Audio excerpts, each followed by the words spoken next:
verdad es que están de la mano los tres, entonces es necesario poder explicarlos, ¿sí?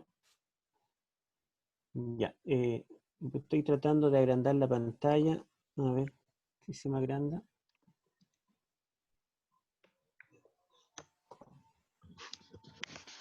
Ahí sí. Bueno, la purificación del santuario en Hebreos. Vamos a comenzar. Ahí tenemos nuestra imagen del santuario, el tabernáculo del desierto. Recordamos los aspectos literarios, más que nada de la estructura. Esto es muy importante y voy a decir algo más sobre la alternancia entre la exposición y la exhortación. Si ustedes recuerdan las exposiciones, que yo las he puesto de rojo, es cuando el apóstol cita la escritura del Antiguo Testamento.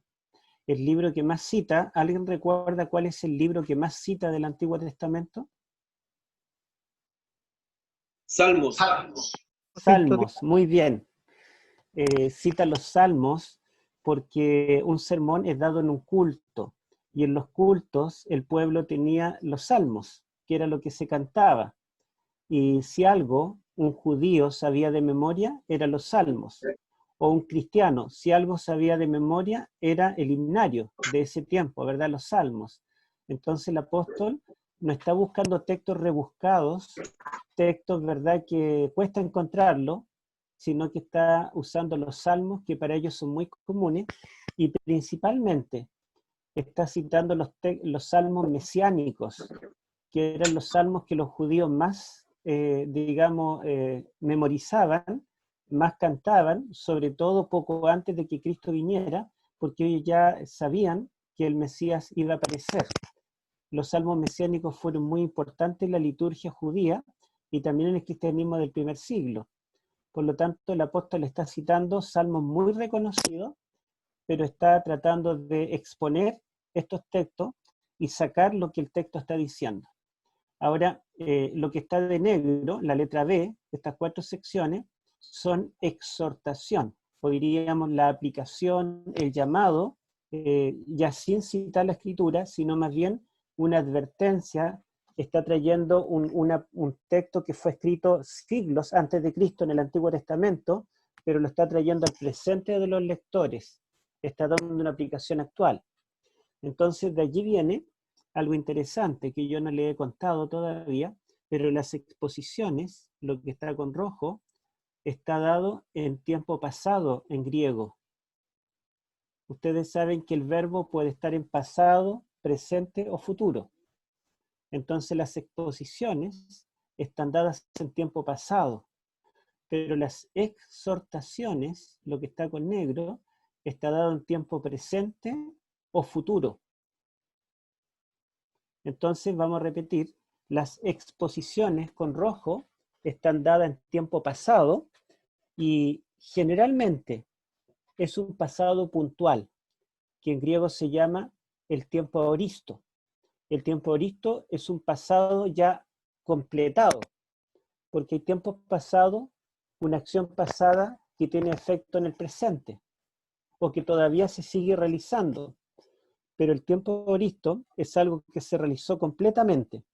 Por ejemplo, Cristo se sentó a la diestra de la majestad, el tiempo pasado.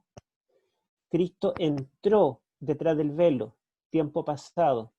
Cristo murió una vez y para siempre, en tiempo pasado, etc. Pero en cambio las exhortaciones están dadas en tiempo presente, es decir, un presente de los lectores, independientemente de la época en que los lectores vivan, y también está dada en tiempo futuro, eventos que van a ocurrir. Aparentemente hay una contraposición, porque parte del sermón está en tiempo pasado, cosas que ya ocurrieron, y parte del sermón está en tiempo presente o futuro, cosas que están ocurriendo o que ocurrirán. Eso ya nos da una pauta para poder entender la escatología de Hebreos. Ahora, otro detalle interesante es que las exposiciones son buenas nuevas, son hermosas. Nos dice que Cristo es más grande que todos. La palabra clave de las exposiciones es el mejor. Cristo es la mejor revelación.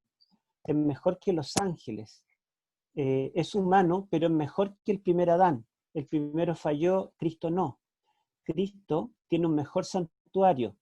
Él ha hecho un mejor pacto. El sacrificio de Cristo es el mejor sacrificio. Es el mejor sumo sacerdote. El nuevo pacto tiene mejores promesas, etcétera, etcétera. O sea, las exposiciones están dadas en un tono positivo, optimista, benévolo. Son buenas nuevas, pero las exhortaciones son un poco amargas, son tirones de orejas, son cosas negativas. Horrenda cosa es caer en las manos del Dios vivo, porque Dios es fuego consumidor.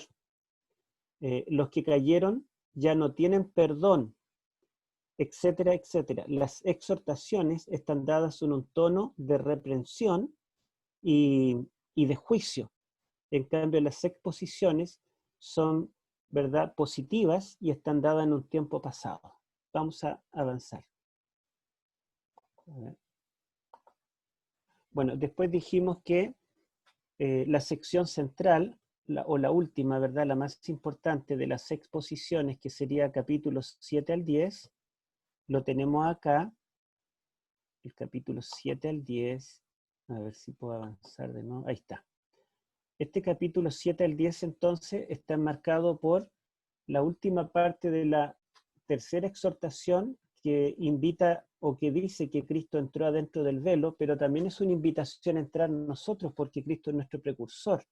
A través de Él, que es nuestro representante, todos nosotros entramos a través del velo. Y la última exhortación comienza también diciendo que Cristo entró a través del velo al santuario celestial. Por lo tanto, ¿verdad?, entre estas dos exhortaciones de entrada al santuario celestial tenemos 5 tópicos. Ahora, lo interesante es que todos tienen que ver con la inauguración de un nuevo sacerdocio, un nuevo sacrificio, un nuevo santuario, un nuevo pacto. Y en este contexto del nuevo pacto tenemos estas secciones centrales donde se contrasta el antiguo con el nuevo pacto. Perdón, el antiguo con el nuevo tabernáculo. Ahora, la palabra pacto es una palabra muy importante, y yo quiero resaltar que el pacto, si ustedes se dan cuenta, capítulo 8, 6 al 13 y capítulo 9, 15 al 22, están enmarcando la sección central, donde contrasta el santuario terrenal con sus 2 departamentos y sus 2 ministerios, con el santuario celestial con sus 2 departamentos y los 2 ministerios que Cristo realiza allí. Entonces, esto es parte de algo más amplio, que es el pacto. Bueno, veamos algo de los 2 pactos. La palabra pacto en griego del Nuevo Testamento y también de la Septuaginta es en griego diatheke. Diatheke significa pacto y testamento. En el Nuevo Testamento, bueno, yo no conté la cantidad de veces que aparece, pero ahí tenemos 20, 22, 24, 26, 28, 30, 32, 33 veces aparece la palabra diatheke en el Nuevo Testamento. 17 de esas oportunidades están en hebreos. Ustedes ven allí una larga lista de textos en el gráfico, y el resto de veces está 3 veces en Gálatas, 2 veces en unos pocos libros y una sola vez en otros libros. En los evangelios, las pocas veces que aparece el pacto, más que nada aparece hablando del nuevo pacto que Jesucristo está confirmando con su sangre. Esta es la copa del nuevo pacto, que por muchos será derramada. Algo similar dice Hebreos capítulo 11, ¿verdad? Se me fue el cursor. Aquí, Hebreos capítulo 11, que habla de la copa del nuevo pacto, ¿verdad?, en su sangre. Por lo tanto, la palabra pacto en el Nuevo Testamento mayormente está hablando de este nuevo pacto. También en Corintios, ¿verdad? 1 Corintios, Pablo habla del nuevo pacto y contrasta el pacto de Moisés, el antiguo pacto, con una gloria pasajera, la gloria del rostro de Moisés, con el nuevo pacto que tiene una gloria perdurable. Tenemos también, ¿verdad?, Gálatas, las 3 veces que aparece la palabra en Gálatas, también es un contraste entre el antiguo pacto, que fue 300, ¿cuánto dice? La ley que vino 430 años después de la promesa. La promesa del nuevo pacto fue dada a Abraham. Es una promesa que es mucho más abarcante que la promesa del antiguo pacto, porque no está limitada al pueblo de Israel. A Abraham se le entregó una promesa de que en el nuevo pacto serán benditas todas las naciones. Por lo tanto, ¿verdad? Esa promesa es mucho más abarcante, pero dice que ese pacto no fue ratificado, no fue confirmado como lo fue el pacto de Moisés, porque el pacto de Moisés fue ratificado con sangre de un becerro. En cambio, el pacto abrahámico, que es anterior a la ley, al pacto de la ley en el Sinaí, dice acá en Gálatas capítulo 3 y 4, que ese pacto fue ratificado con Cristo en la cruz. O sea, la sangre de Cristo es la sangre del nuevo pacto. Y por eso es nuevo, porque recién fue ratificado cuando vino el Mesías y murió en la cruz. Antes de eso se vivía en el antiguo pacto y después de la cruz se vive en el nuevo pacto. Bueno, y luego tenemos, ustedes ven que todo el resto de textos está en Hebreos y solo una vez en Apocalipsis, así que en Hebreos la palabra pacto es donde más aparece. Y aunque en idioma griego está 17 veces, en castellano la traduce de dos maneras distintas. Y vamos a verlo. Bueno, ahí tenemos todas las veces que aparece la palabra pacto. No es necesario leerlo todo, pero ustedes pueden ver que generalmente aparece como el nuevo pacto, en contraste con el antiguo pacto. Y dice que el antiguo pacto de hecho era un pacto defectuoso, temporal, que fue dado con el propósito de ser reemplazado. E incluso el apóstol cita dos veces, tanto en el capítulo 8 como después en el capítulo 9, está citando Jeremías 31, 31 al 33, donde profetiza Jeremías que vienen días, dice el Señor, acá por ejemplo en el 8:8, en que establecerá el Señor con la casa de Israel y la casa de Jacob un nuevo pacto, que no será como el pacto que hizo con sus padres en el Sinaí, sino, ¿verdad?, será distinto. Ese pacto falló porque ellos no permanecieron en mi pacto, dice el Señor. Este pacto entonces que hará el Señor será distinto porque la ley será escrita en la mente y el corazón. No será una nueva ley, será la misma, pero el lugar donde será escrita será distinto. La ley será internalizada. Este nuevo pacto tendrá el poder de cambiar la vida. Ahora, en el capítulo 9 también, la misma palabra diasteque, hasta el versículo 15, lo traduce como pacto, la Reina Valera, el nuevo pacto.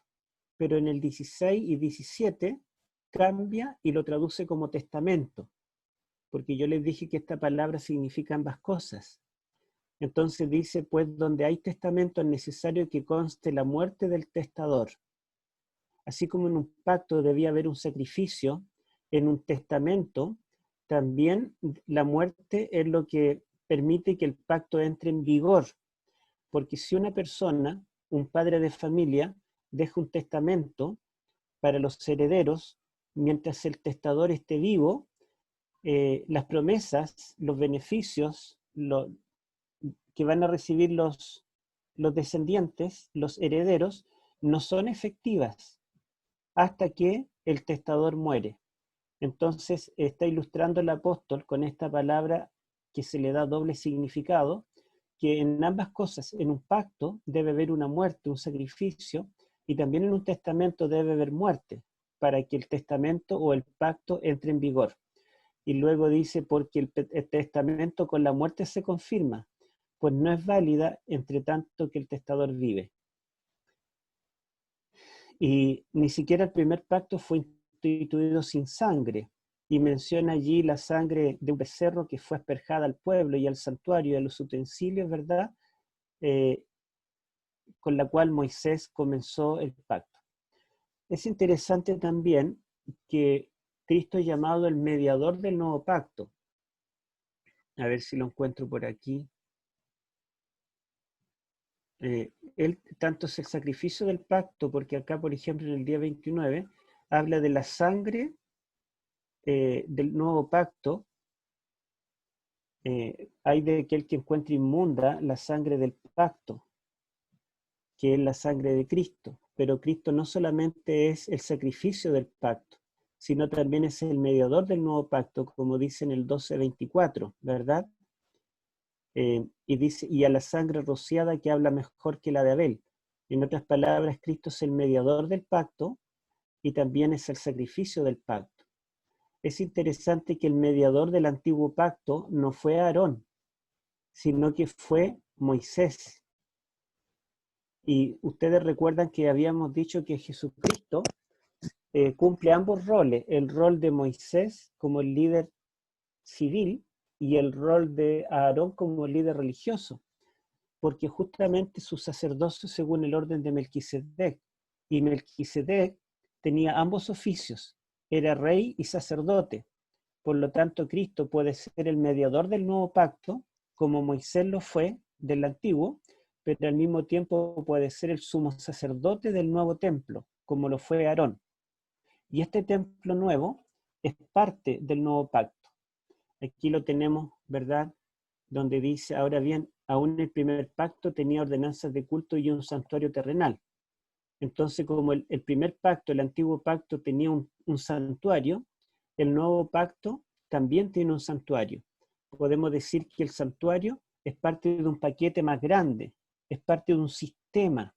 Este sistema se llama pacto. ¿Qué es un pacto? Es un convenio entre dos partes. Para que haya pacto tienen que haber dos partes y tienen que estar de acuerdo. Vamos a ver algo de la escatología inaugural en Hebreos.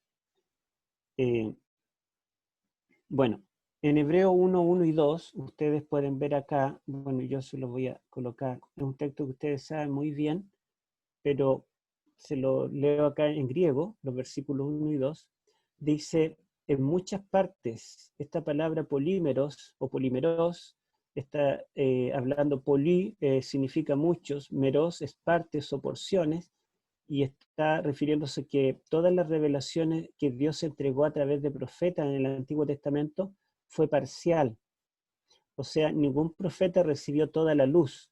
Por eso Dios entregó la revelación en muchas partes, en muchas porciones y también en muchas formas. Palai significa antiguamente. Dios habló a los profetas, a los padres, perdón, en los profetas. Y después dice, Epeshatu ton gemerón tuton.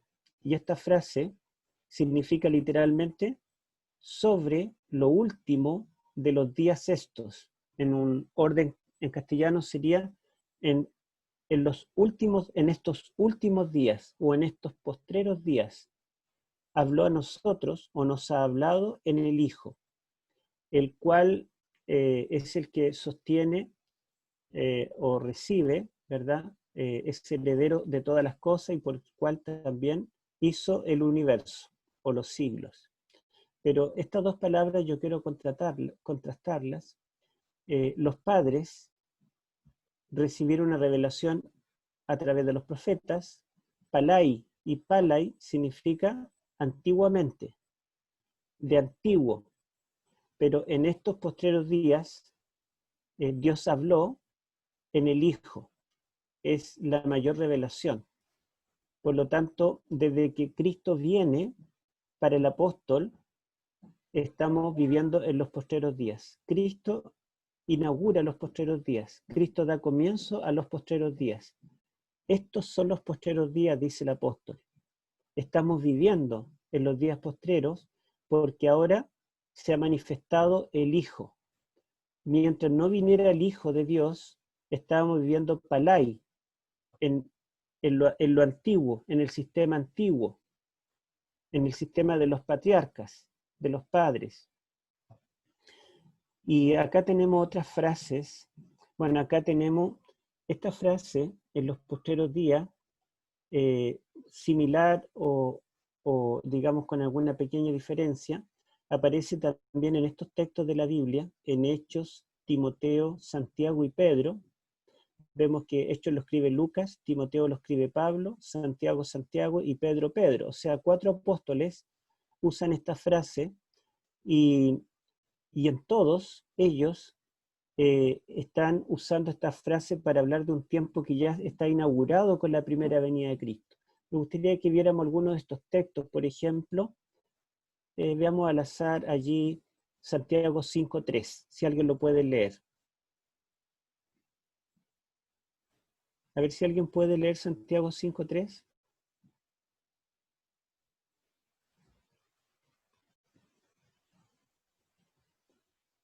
Voy a Leo, pedir, ya, a ver, ya, 5:3. dice Hebreos, o sea, Santiago 5:3. Vuestro oro y plata están enmohecidos, y su moho testificará contra vosotros y devorará vuestra carne como fuego. Habéis acumulado tesoro para los últimos días. Ya. Allí el apóstol Santiago está amonestando a la iglesia de su tiempo y dice que ellos, ¿verdad?, hacen diferencia entre el rico y el pobre, y hay hermanos ambiciosos que han acumulado tesoros para para estos postreros días. Por lo tanto, está describiendo su tiempo como los postreros días. Y ustedes pueden ver cualquiera de esas frases. Ahora, esta frase que está en griego es Hatu Ton Gemerón, es la traducción del hebreo Bea Harit Hayamim, que significa literalmente en el fin de los días. ¿Sí? En el fin de los días. ¿Y qué significa esta frase? Se usa en 2 formas en el Antiguo Testamento.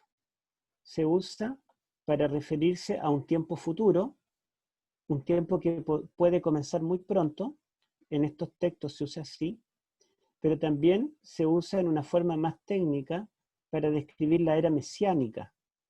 Los postreros días, entonces, en algunos textos, significa la era mesiánica, el tiempo cuando venga el Mesías, pero en otros textos, los postreros días significa simplemente eh, un tiempo futuro que puede comenzar en cualquier momento.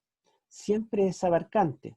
Por ejemplo, Génesis 49:1, si nosotros recordamos, es cuando Moisés, antes de morir, bendice a los 12 hijos, a los 12 patriarcas, y anuncia lo que va a ocurrir con cada una de las 12 tribus, pero lo que él anuncia para las 12 tribus no es algo que ocurre solamente en un tiempo futuro cercano, sino que se refiere a todo el resto de la historia de las tribus. Este Génesis 49:1, cuando profetiza sobre Dan, por ejemplo, la tribu de Dan, profetiza que Dan finalmente apostatará.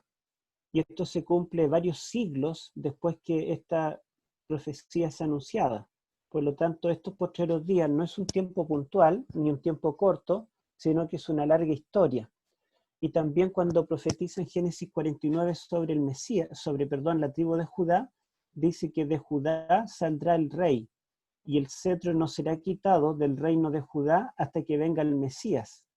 Y si nosotros pensamos que desde Moisés, o el tiempo de Jacob, ¿verdad?, es anterior, hasta que vino Cristo, pasaron unos 1800 años.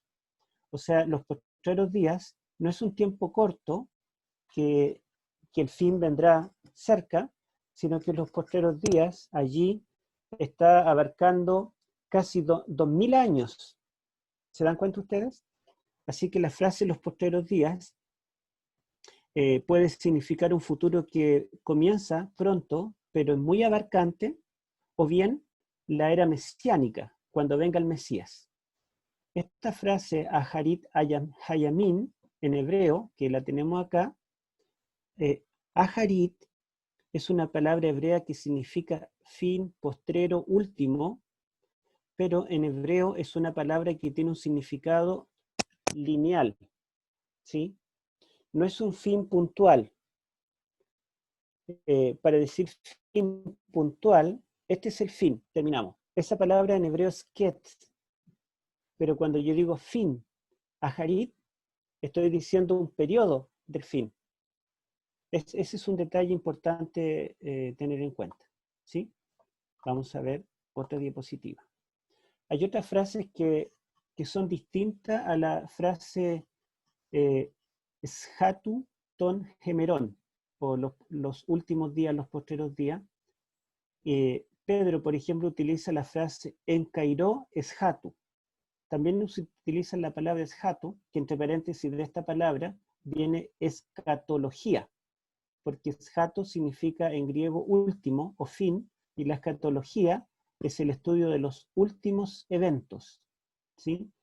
Cairo significa tiempo, pero es un tiempo fijo, un tiempo fijado, un tiempo establecido. Esa frase en Pedro, en el tiempo del fin, significa en Pedro la época que él está viviendo, inaugurada por la primera venida de Cristo. También Pedro utiliza otra frase que es epeshato ton chronon. Es muy parecida a esta, si ustedes se dan cuenta, pero en lugar de decir fin de estos días, aquí es el fin del tiempo. Y acá tiempo del fin. Pero la palabra tiempo ya no es kairos, sino que es chronos. Y chronos significa tiempo, pero no en ese sentido de kairos, como un tiempo establecido o anunciado, sino como periodo. Y también en ese texto, este tiempo del fin ya comenzó con la primera venida. Ahora, si yo les pregunto a ustedes, para Pedro, ¿con la primera venida de Cristo se acaba la historia?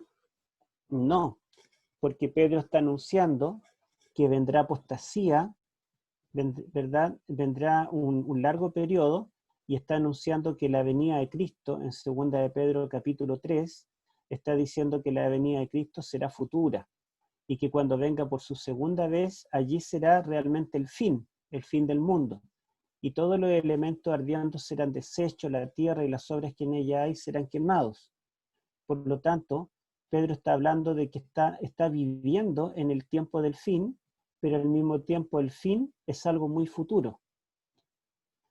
Esta otra frase un poco distinta, epeshatu chronu, significa literalmente el fin del tiempo, y es parecida a esta, solo que es en singular, y la usa Judas, y también para Judas esta frase, en el tiempo del fin, es el tiempo inaugurado por la primera venida.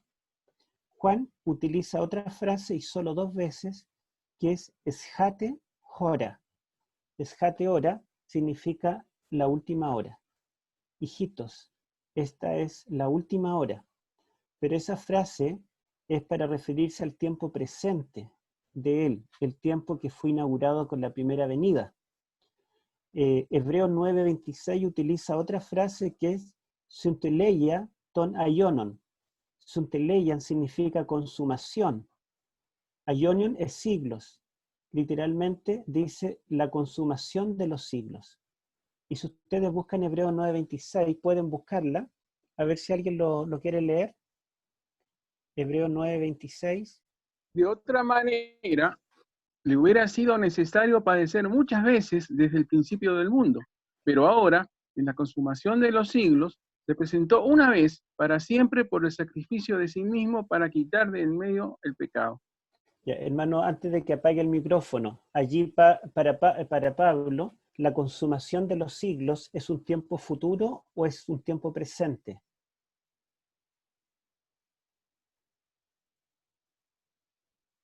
Si quiere, léalo de nuevo. Presente. Presente. Presente, ¿verdad? Dice, ahora, en la consumación de los siglos, Cristo se presentó por el sacrificio de sí mismo.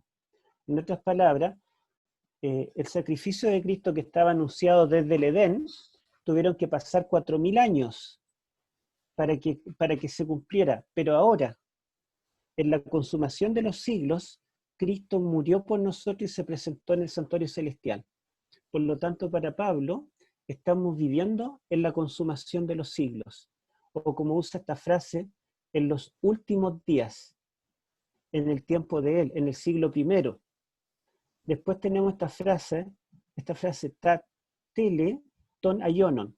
Ahora ya no usa la palabra shatu, aquí tampoco utiliza sunteleia, consumación, y aquí tele significa fin o último, telos. Jesús dice que es el arjé y telos, principio y fin. Esta palabra tele en femenino, plural, literalmente los fines de los siglos, lo utiliza Pablo en Corintio para referirse al tiempo presente, un tiempo inaugurado por la primera venida. Entonces, esta frase, en los fines de los siglos, también se refiere a un tiempo que ya fue inaugurado con la primera venida. Y por último, hay una frase que es to pleroma tu chronu. Pleroma significa algo, pleroma significa como algo completado, consumado.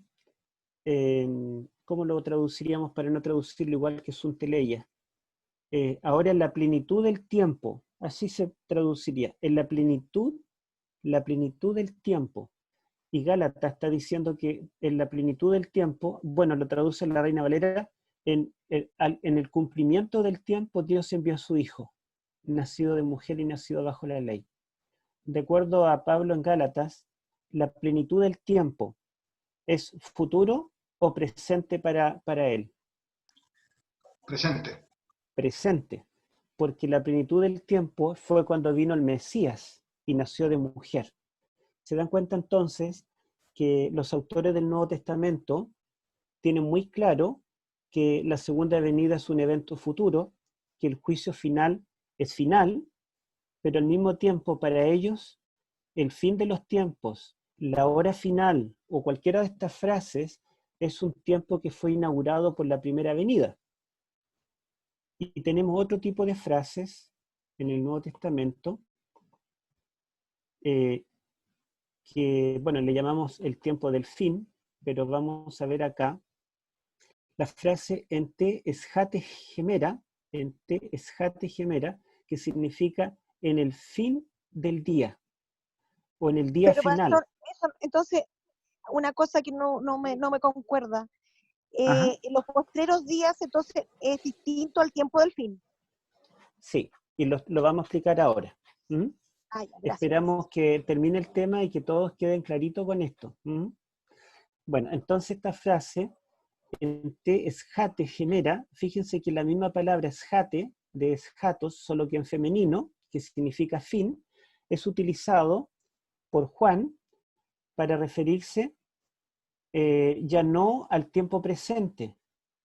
Y Juan es el que más enfatiza la escatología realizada, o sea que en Cristo ya se cumple. Para Juan, la resurrección de los muertos es algo presente. Jesús le dice a María, María le dice, si tú hubieras estado, mi hermano no habría muerto. Y Jesús le dice, no te preocupes porque él va a resucitar.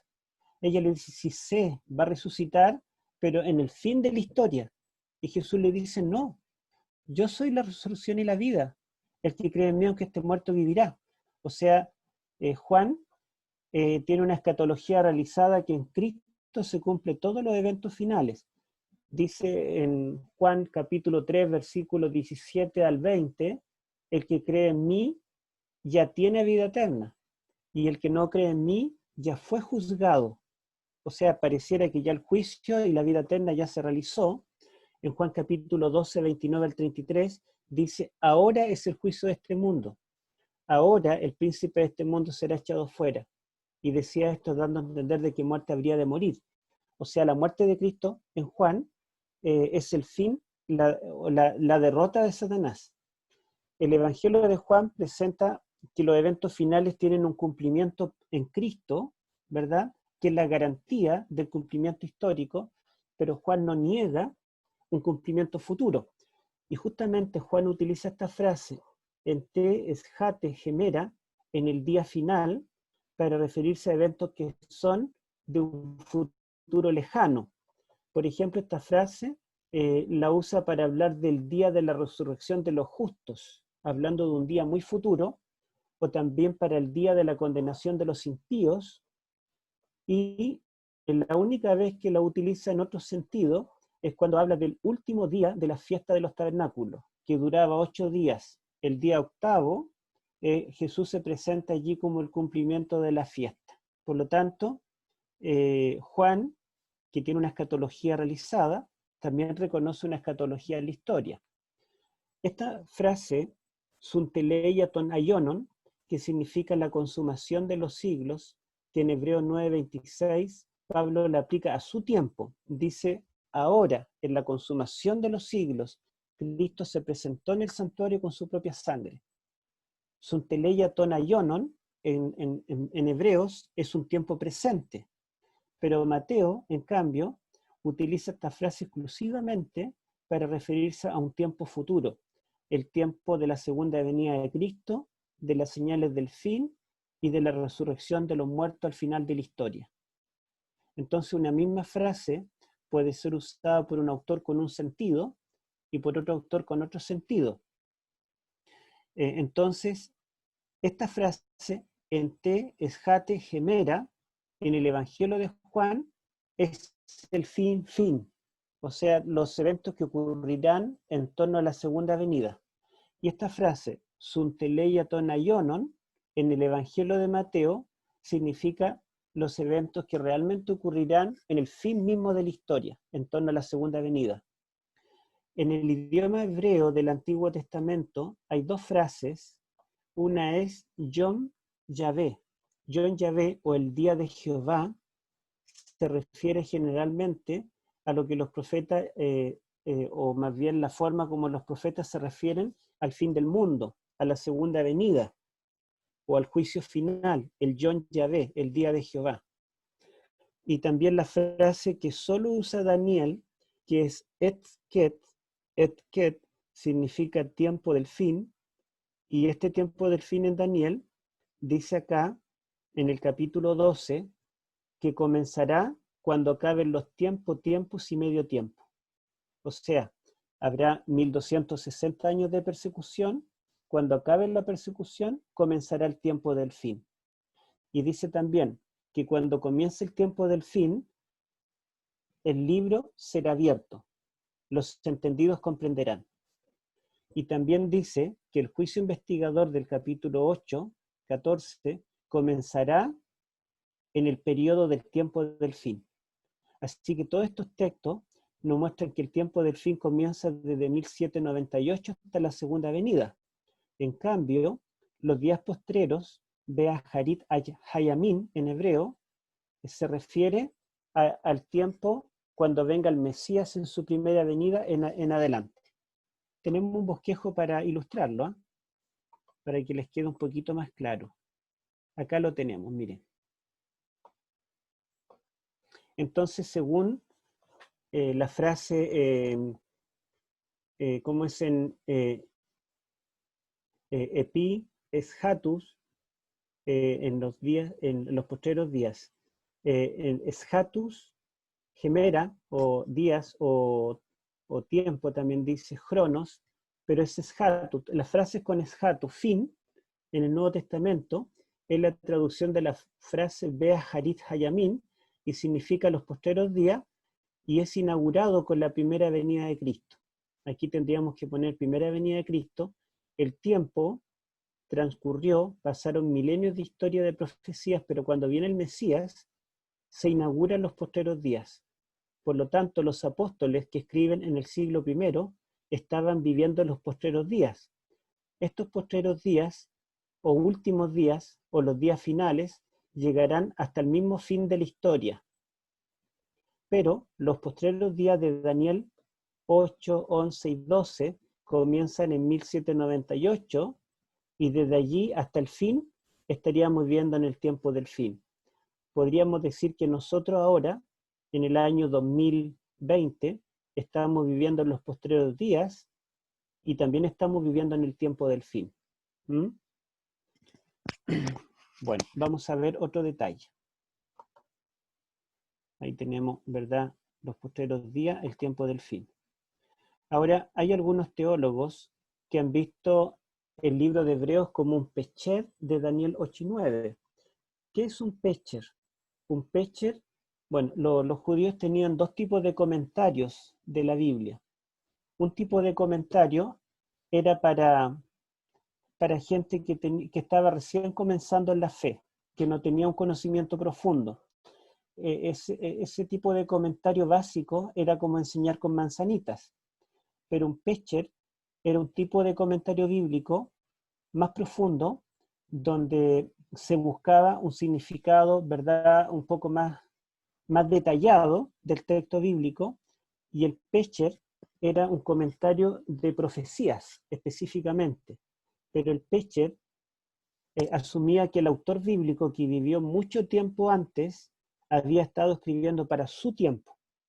O sea, los judíos que escribían un Pescher, un comentario de un texto bíblico del Antiguo Testamento, pensaban que el profeta había sido inspirado para escribir de un tiempo futuro que él no distingue, pero los lectores de ese tiempo están viviendo el cumplimiento de esas profecías.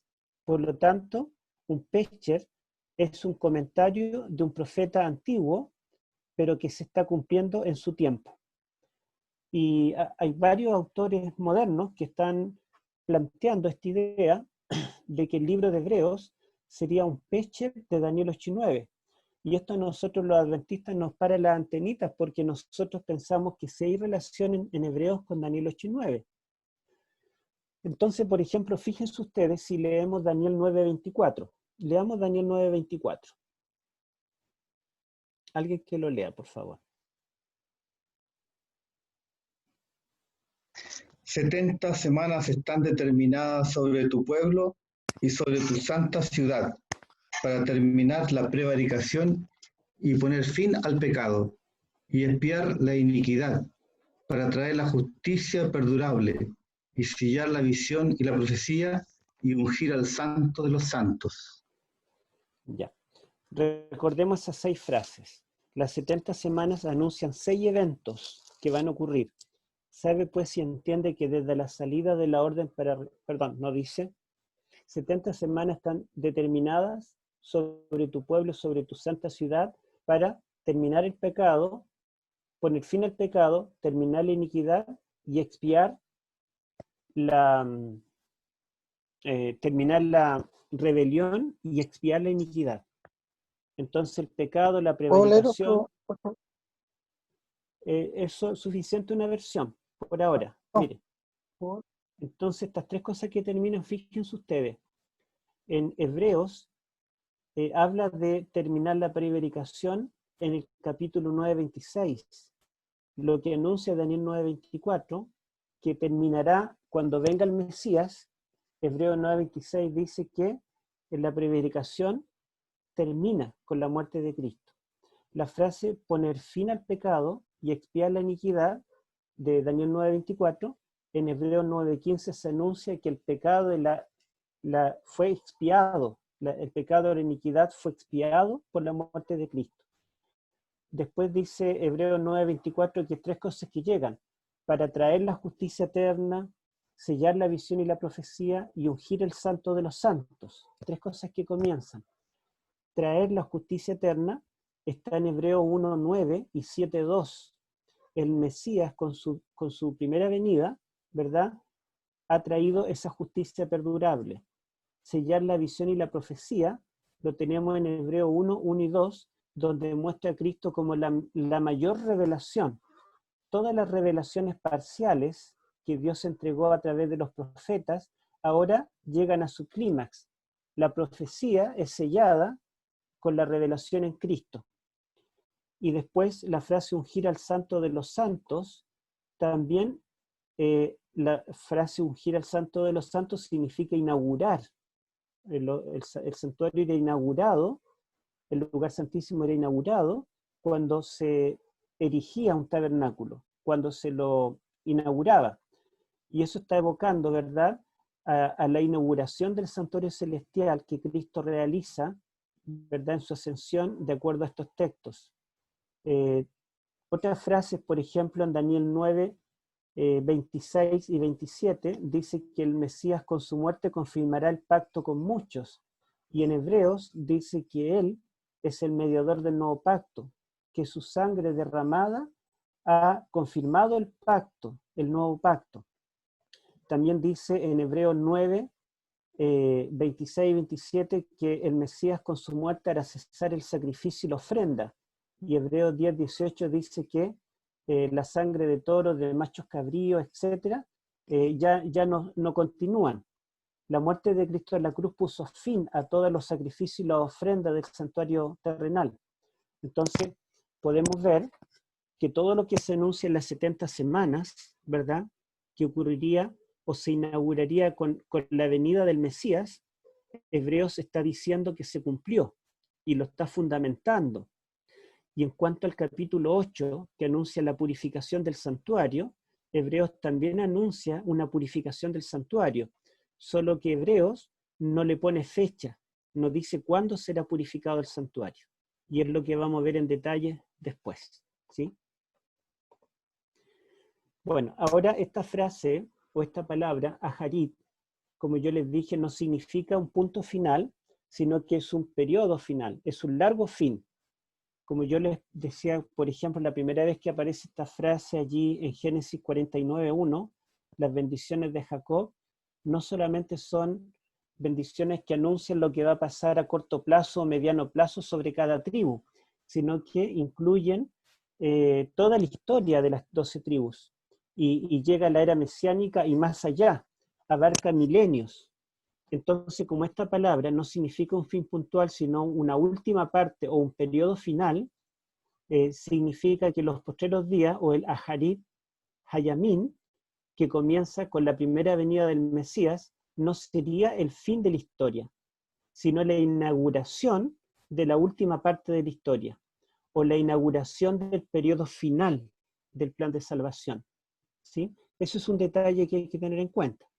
Es diferente a la palabra ket, que significa fin o final en forma puntual, y es la frase que aparece en Daniel cuando dice et ket, el tiempo del fin, ket. Y el verbo kalá significa poner fin, finalizar, terminar, y también tiene un sentido puntual. Ahora, ya dijimos que los autores del Nuevo Testamento, aunque usan distintas frases para decir que ellos están viviendo en los postreros días o en los últimos días, tienen claro de que las señales del fin, la segunda venida, la resurrección final, todo eso es de un futuro lejano. Y todos estos textos y muchos más lo confirman. En cuanto a Hebreos, fíjense que Hebreos considera que la cruz de Cristo y su resurrección son, y su obra inaugural en el santuario celestial, no es el fin de la historia, tampoco es una escatología realizada, o sea, no es que los eventos finales ya se cumplieron como un tipo, como una figura de los eventos finales que van a ocurrir en otra época, o un doble cumplimiento. No es que el apóstol esté diciendo que allí está teniendo un cumplimiento en la ascensión de Cristo en el santuario y después tendrá otro cumplimiento distinto en un tiempo futuro, sino que él está diciendo que el evento Cristo, la muerte, resurrección y ascensión de Cristo, está inaugurando la escatología, está dando comienzo a los eventos finales. Y bueno, él dice que el pecado fue perdonado completamente en la cruz, pero al mismo tiempo dice que nosotros seguimos luchando contra el pecado que nos asedia, y dice que es necesario que estemos continuamente acercándonos al trono de la gracia para alcanzar misericordia. Y Cristo intercede continuamente por los pecadores. En otras palabras, el pecado, Cristo le puso un fin en la cruz, pero el pecado es algo presente en nosotros, y el pecado todavía no tiene un fin. En otras palabras, terminó y no termina. Terminó en un sentido, ¿verdad? Porque Cristo inaugura la escatología. Él vence el pecado en la cruz con su muerte, muere en nuestro lugar, pero al mismo tiempo el pecado requiere ser borrado del universo. Y eso es un evento futuro. Vamos a ver otra diapositiva acá. Yo puse algunos párrafos de mi artículo que les voy a regalar, y lo puse porque no me dio el tiempo de desglosarlo. Hoy tuve otro seminario que tenía un compromiso. El presente de los cristianos hebreos es consumativo, ya que Cristo murió una sola vez y para siempre, según Hebreos 9:28. Ya entró detrás del velo según el capítulo 6, ¿verdad? Ya se sentó a la diestra misma de la majestad. Todo esto está en el tiempo griego, que es auristo, un pasado puntual, acabado. Pero también se puede decir que los cristianos hebreos viven en un periodo anterior a su entrada en el reposo. Pablo dice que ellos todavía no han entrado en su reposo, y eso se está refiriendo a la entrada en la Canaán celestial. Se puede comparar la experiencia cristiana presente de los lectores con la estadía de Israel en el desierto. Ellos ya habían sido redimidos de Egipto. Egipto era un enemigo pasado y derrotado. Nunca más, ¿se acuerdan las palabras de Moisés? Estos egipcios que hoy veis, nunca más, para siempre los veréis. O sea, una vez que ellos cruzan el Mar Rojo, los egipcios mueren allí, nunca más volvieron a la esclavitud de Egipto. Eso se transformó en un evento pasado y consumado. Sin embargo, los israelitas, cuando cruzaron el Mar Rojo y cantaron la alabanza allí en Éxodo capítulo 15, no significa que entraron ya a la tierra de Canaán. Entre Egipto y Canaán hubo un largo desierto y un largo periodo de 40 años de vagar por el desierto. Y es lo que dice Hebreos 3 y 4, y otra vez lo dice el capítulo 11. Entonces la experiencia cristiana, Pablo la compara ¿con qué? Con la experiencia de los israelitas en el desierto. Esa es nuestra situación y nuestra posición. Así como ellos ya habían sido redimidos de la esclavitud de Egipto, Cristo en la cruz nos redimió de la esclavitud del pecado, pero aún no habían entrado a la tierra prometida. Nosotros tampoco hemos entrado a la tierra prometida, puesto que aún, ¿verdad?, el reposo no lo hemos alcanzado en su plenitud. Ahora, mientras durara su viaje, la tierra prometida sería algo futuro. Gozaban parcialmente de las bendiciones del pacto, pero otras bendiciones estaban reservadas para aquel momento cuando poseyeran la tierra que fluye leche y miel. El pecado había sido pagado completamente en la cruz con un solo sacrificio, hecho una vez para siempre, pero todavía ellos debían acercarse al trono de la gracia para hallar misericordia. Cristo necesitaba interceder por ellos continuamente. Esto sitúa a los cristianos hebreos en un lugar-tiempo yuxtapuesto entre los dos eones, junto con la nube de testigos del pasado. Pueden anhelar a aquella ciudad cuyo arquitecto y constructor es Dios, ya que en la fe murieron todos ellos sin haber recibido lo prometido. Anhelaban una ciudad mejor, pero ninguno de ellos recibió lo prometido, para que no fueran perfeccionados aparte de nosotros. Por tanto, nosotros también despojémonos de todo peso y del pecado que nos asedia, y corramos con paciencia la carrera que tenemos por delante, puesto los ojos en Jesús, el autor y consumador de la fe. Entonces pregunto, ¿los cristianos ya estamos en el lugar de reposo o todavía estamos corriendo? ¿Ya llegamos a la meta? No. El cristiano está corriendo la carrera todavía. El pecado todavía nos asedia. El pecado fue vencido en la cruz, pero la primera P, la penalidad del pecado, pero la presencia del pecado está. El poder del pecado también. Hoy luchamos con el poder del pecado, que el Espíritu Santo nos da la victoria. Y cuando Cristo venga, Cristo terminará con la presencia del pecado. Entonces, en el presente de los hebreos hay una carrera por correr y un pecado que los asedia. Vamos a ver la siguiente diapositiva. El logro de Cristo de sentarse a la diestra de la majestad. Me adelanto, se me corriera. El logro de Cristo de sentarse a la diestra de la majestad de las alturas, gracias a la cruz, heredando un prestigio mayor que los mismos ángeles, aunque es algo ya logrado, tiene un propósito inaugural. Al Hijo se lo invita: siéntate a mi diestra hasta que ponga a tus enemigos por estrado de tus pies. Y dice en el capítulo 10, Hebreos, pero este sacerdote, después de ofrecer por los pecados un solo sacrificio para siempre, se sentó a la diestra de Dios, en espera de que sus enemigos sean puestos por estrado de sus pies. Entonces el Salmo 110, versículo 1, donde dice del Mesías, siéntate a mi diestra hasta que ponga a tus enemigos por estrado de tus pies, el capítulo 10 lo está interpretando como dos periodos. El sentarse a la diestra es algo que Cristo ya alcanzó cuando ascendió a los cielos y se sentó a la diestra del trono de la majestad. Pero él debe estar sentado a la diestra hasta que Dios ponga a sus enemigos a sus pies. Y dice aquí en Hebreos capítulo 10 que Cristo ya está sentado a la diestra del Padre, pero está en espera de que sus enemigos sean puestos por estrado de sus pies.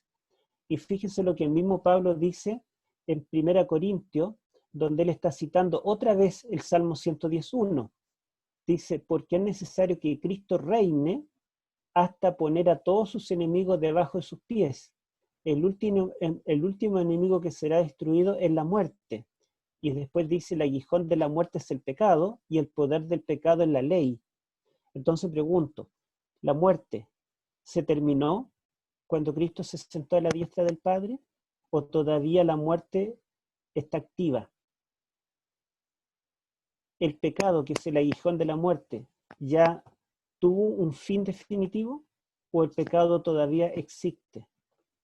Por lo tanto, para el apóstol Pablo, el Salmo 110.1 es algo consumativo en el sentido de que Cristo ya se sentó a la diestra del Padre, ya alcanzó esa posición, pero el que los enemigos sean derrotados completamente y puestos a sus pies, todavía no. Es un evento futuro. Estamos aguardando que todos los enemigos, el diablo, la muerte, el sepulcro, sean derrotados y puestos a los pies de Cristo, y esto solamente se logrará con los eventos que rodean la segunda venida, o sea, con la escatología histórica. Entonces yo quiero aquí mostrar que la escatología el sermón a los hebreos es una escatología inaugural. El énfasis está puesto en el ahora, en lo que Cristo logró, pero el apóstol insiste de que esto no terminó. Es el comienzo de un periodo, ¿verdad?, que traerá finalmente el fin del pecado. Veamos la otra. Aquí estoy citando el mejor erudito evangélico de Hebreos, el mejor comentario del libro de los Hebreos que escribió un erudito no adventista, sino evangélico. Miren lo que dice él. Mientras un sacrificio expiatorio trata con los pecados pasados, un sacrificio pactual inaugura un arreglo permanente para el futuro. Una vez que un pacto ha sido solemnemente inaugurado con las sanciones de un sacrificio, se espera que permanezca. Aquello es lo argumentado en Hebreos 9, 15 al 28. O sea, este autor está reconociendo que los adventistas no estamos locos. Está reconociendo que en Hebreos Cristo está inaugurando un nuevo pacto y un nuevo templo. El nuevo templo se inaugura con un sacrificio expiatorio, pero el nuevo pacto es un sistema. El sistema del antiguo pacto duró milenios.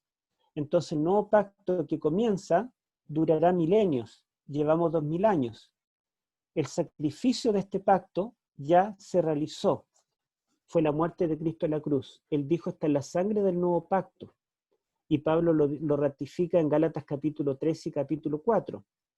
Sin embargo, este pacto está inaugurado.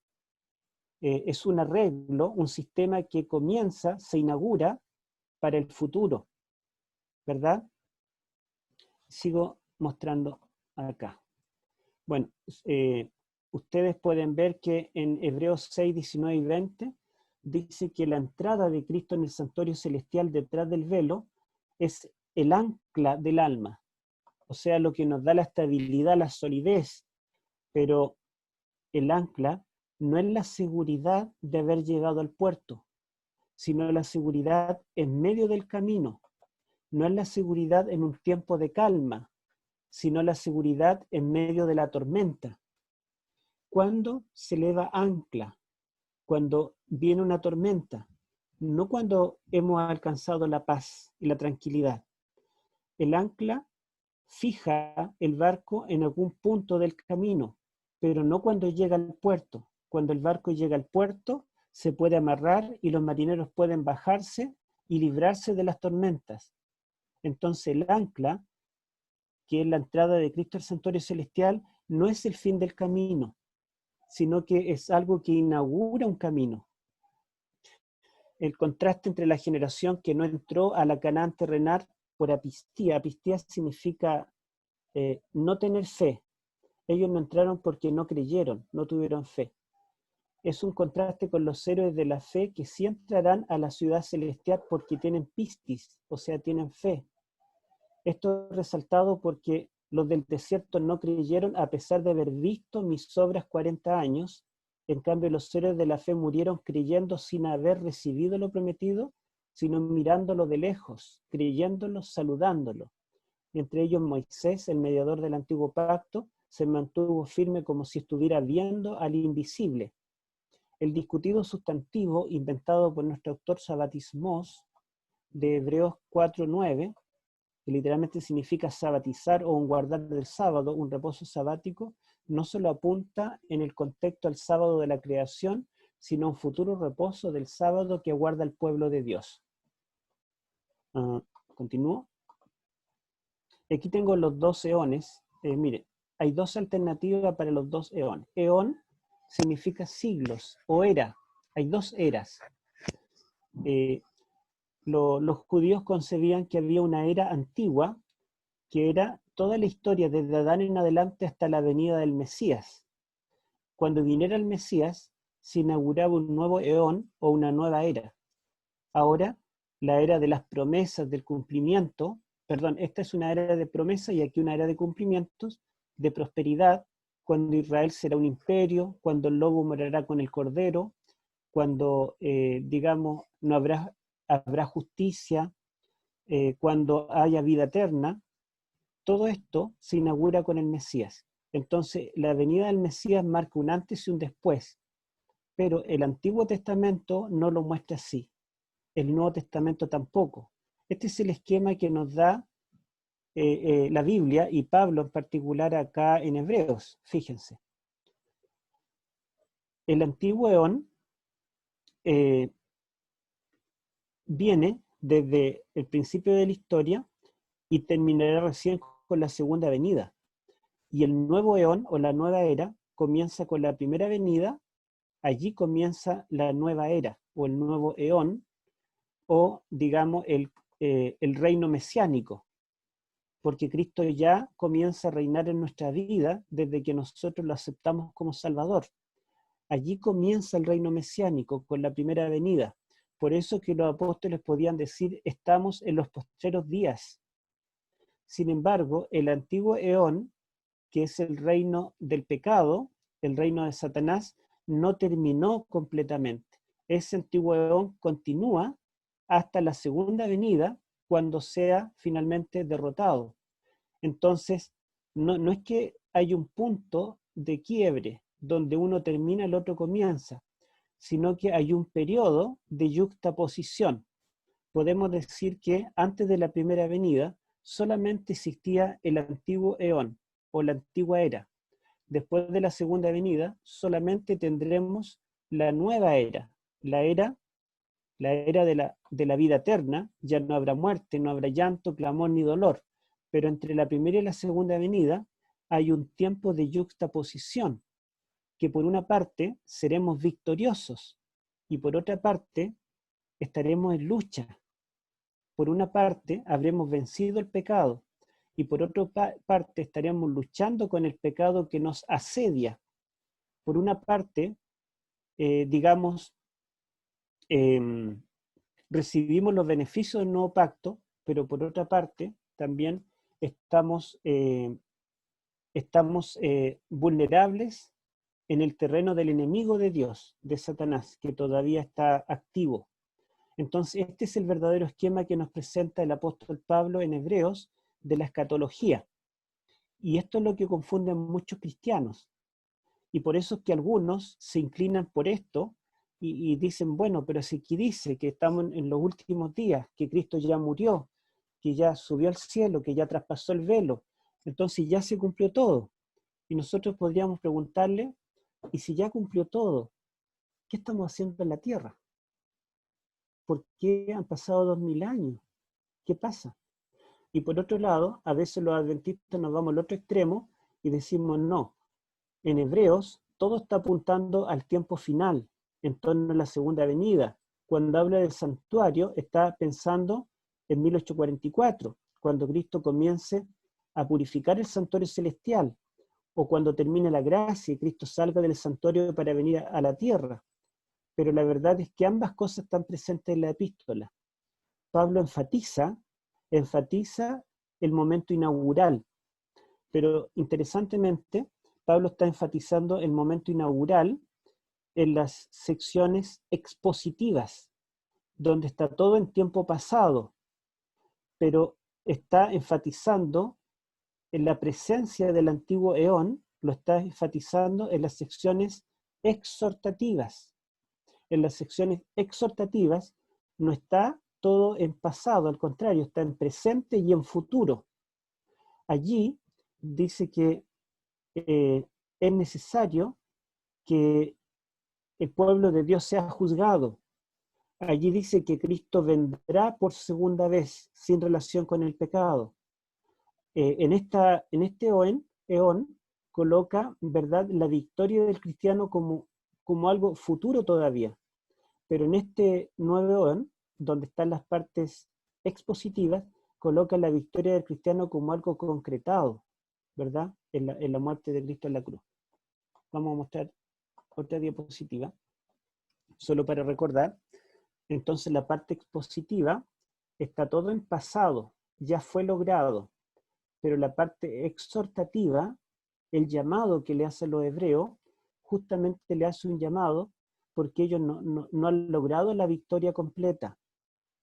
Ellos todavía, ¿verdad?, están dudando y corren el riesgo de perderse, como los judíos, como los israelitas que atravesaron el desierto. La misma experiencia ellos la pueden vivir. Y en esta parte exhortativa, el apóstol les habla duramente, ¿verdad? Y en esta reprensión que le hace, es como un contraste con la parte expositiva donde es todo lindo, es todo buena nueva.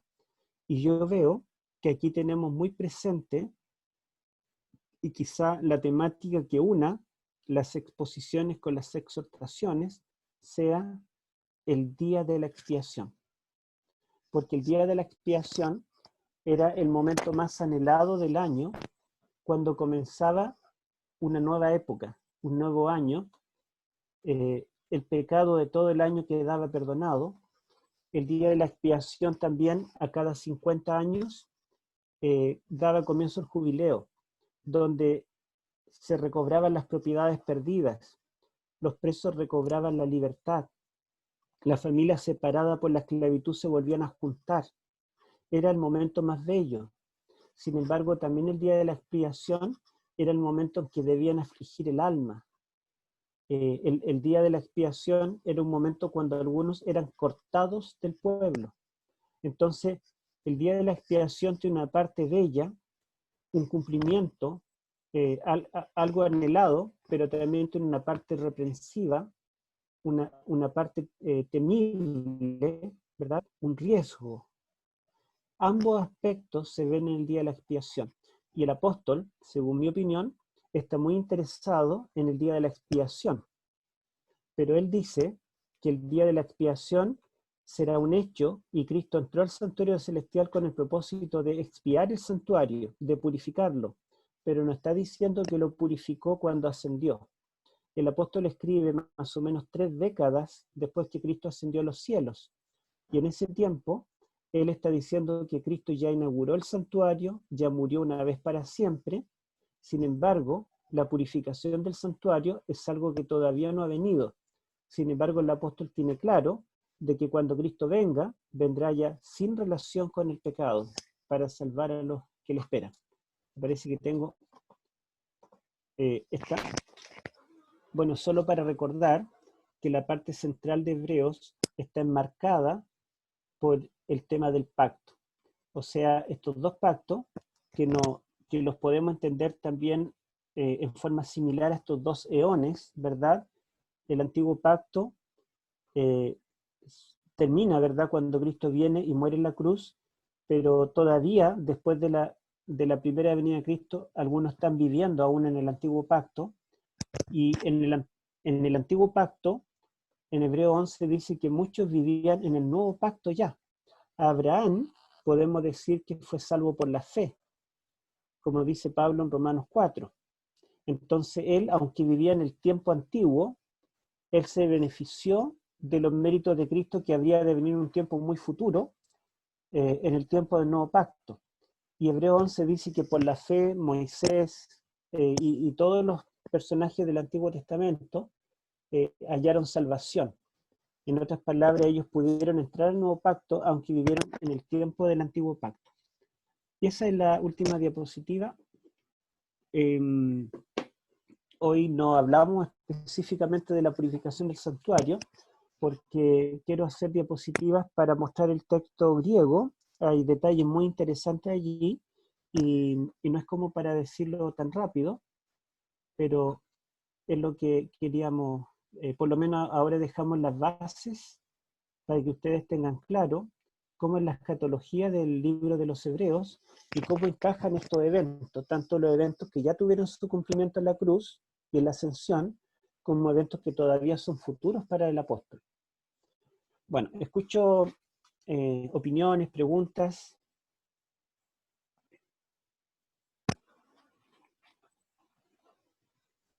A mí no me quedó claro el término ¿Sí? Pecher. Sí, Pecher es un tipo de comentario bíblico hecho por judíos. He encontrado muchos Pecher, digamos, medievales, de los primeros siglos, incluso en los rollos del Mar Muerto, se han encontrado Pecher de distintos libros de la Biblia, de Génesis, de Job, de Isaías.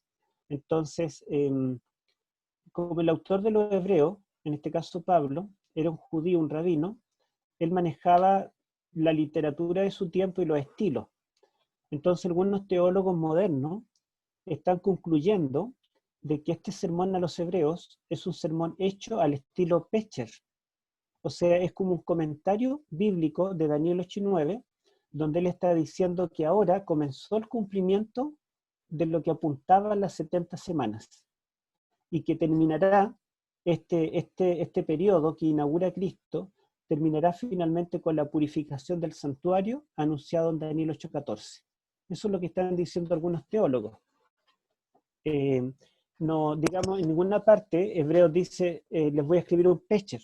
No es que lo diga, pero por las características del libro, pareciera que fuera un Pecher, o sea, un comentario de Daniel 8 y 9.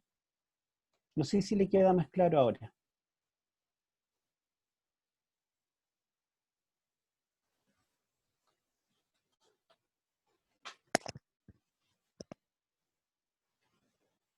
Es un tema complejo, ¿verdad?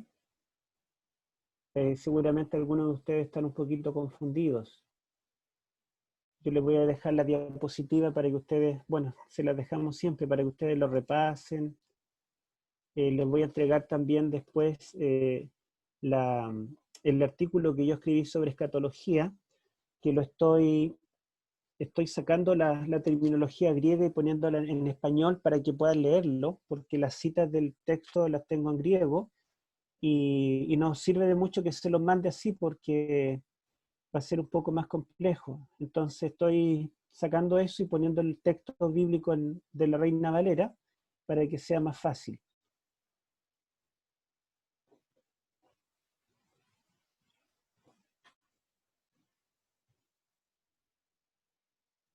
Bueno, parece que no hay preguntas ni opiniones. Héctor, ¿Sí? la verdad es que es cierto, es un tema un tanto complejo, hay que madurarlo, Uh-huh. pero es impactante. Yo creo que muchos estamos muy sorprendidos, digamos, porque esta relación que estás haciendo con Daniel 8 y 9 es admirable, es algo realmente maravilloso, digamos. Yo creo que el libro de los Hebreos, que nosotros estuvimos estudiando en el seminario hebreo, yo no recuerdo haber llegado hasta esta profundidad cuando lo estudiamos en esa oportunidad, así que nada, yo solo agradezco a Dios por esta maravilla que hemos visto hoy día. Yo realmente estoy sin palabras, la verdad que solo agradecido a Dios nomás, es maravilloso. Ujú. En Yo realidad me siempre hay cosas sumo, nuevas, ¿ah? Siempre hay cosas nuevas, ¿sí? Alfredo. yo me sumo a lo que está diciendo Rodrigo. Participamos juntos en el seminario de Hebreo. Tampoco vimos esta conclusión y de verdad es impresionante, es impactante. Y comparto también que hay que madurarlo, es como que viene y a rato se entiende, a rato se va, se entiende y se va, y hay que seguirlo estudiando, pero como presentación de verdad que es admirable. Es un texto. Sí, bueno, también en la purificación del santuario celestial hay una nueva, digamos, una nueva luz también entre nuestros teólogos, aunque rebuscando por allí me di cuenta que ya a principios del siglo XX en Australia algunos teólogos nuestros lo habían propuesto, pero es muy interesante y la verdad es que no quise meter todo ese contenido ahora también, pero mañana vamos a hablar de la purificación del santuario o terminar de hablar, hoy ya como que lo introdujimos, lo comenzamos, pero aclaramos un punto de que escatología, que literalmente significa lo último evento, el estudio de lo último, de las últimas cosas, no siempre está relacionado con la segunda venida solamente.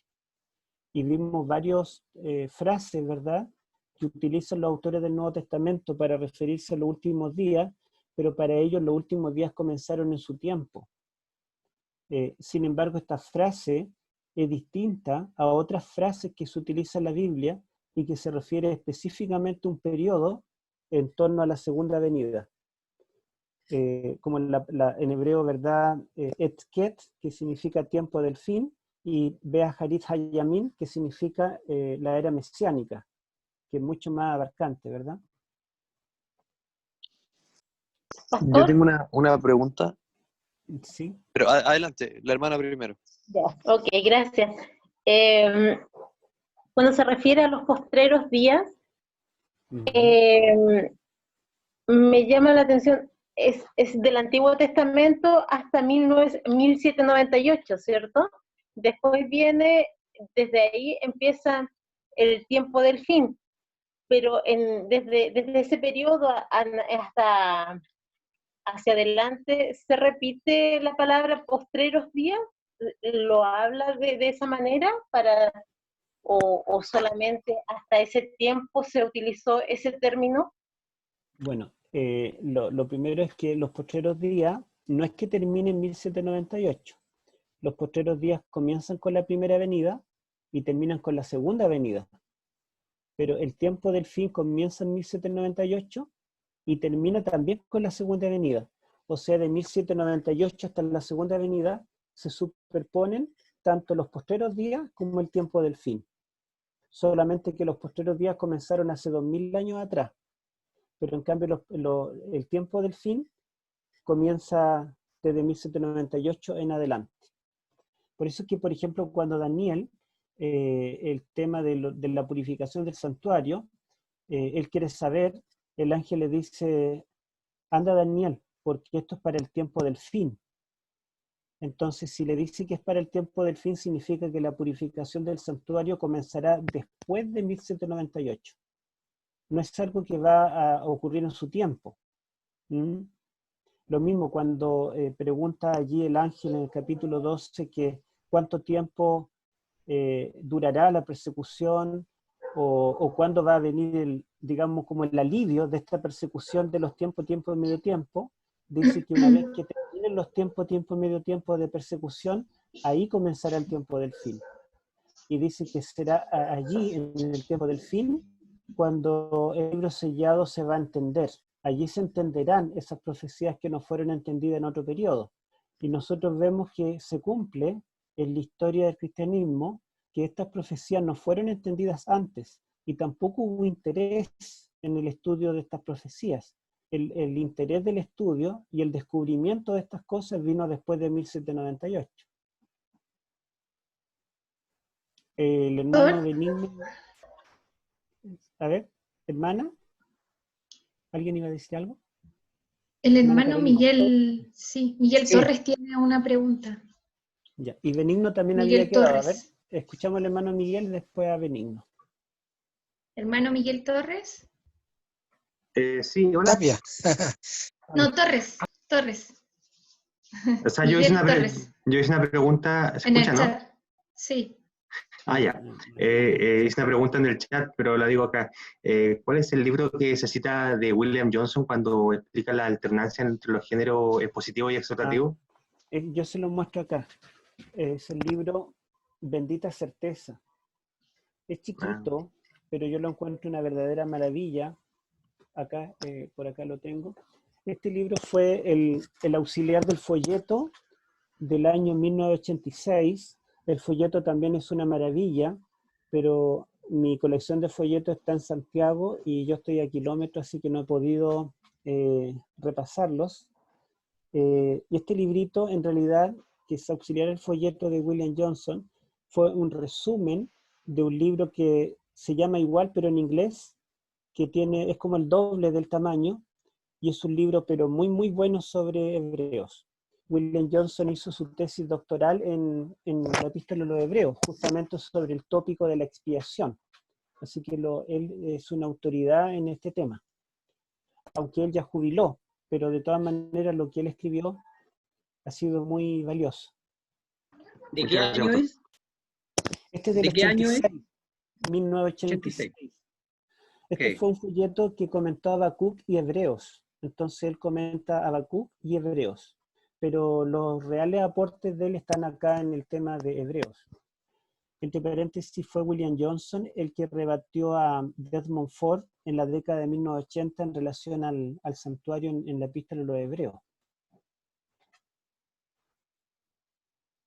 Salió hace poco un comentario, perdón, de Hebreos de... a ver, ¿dónde lo tengo?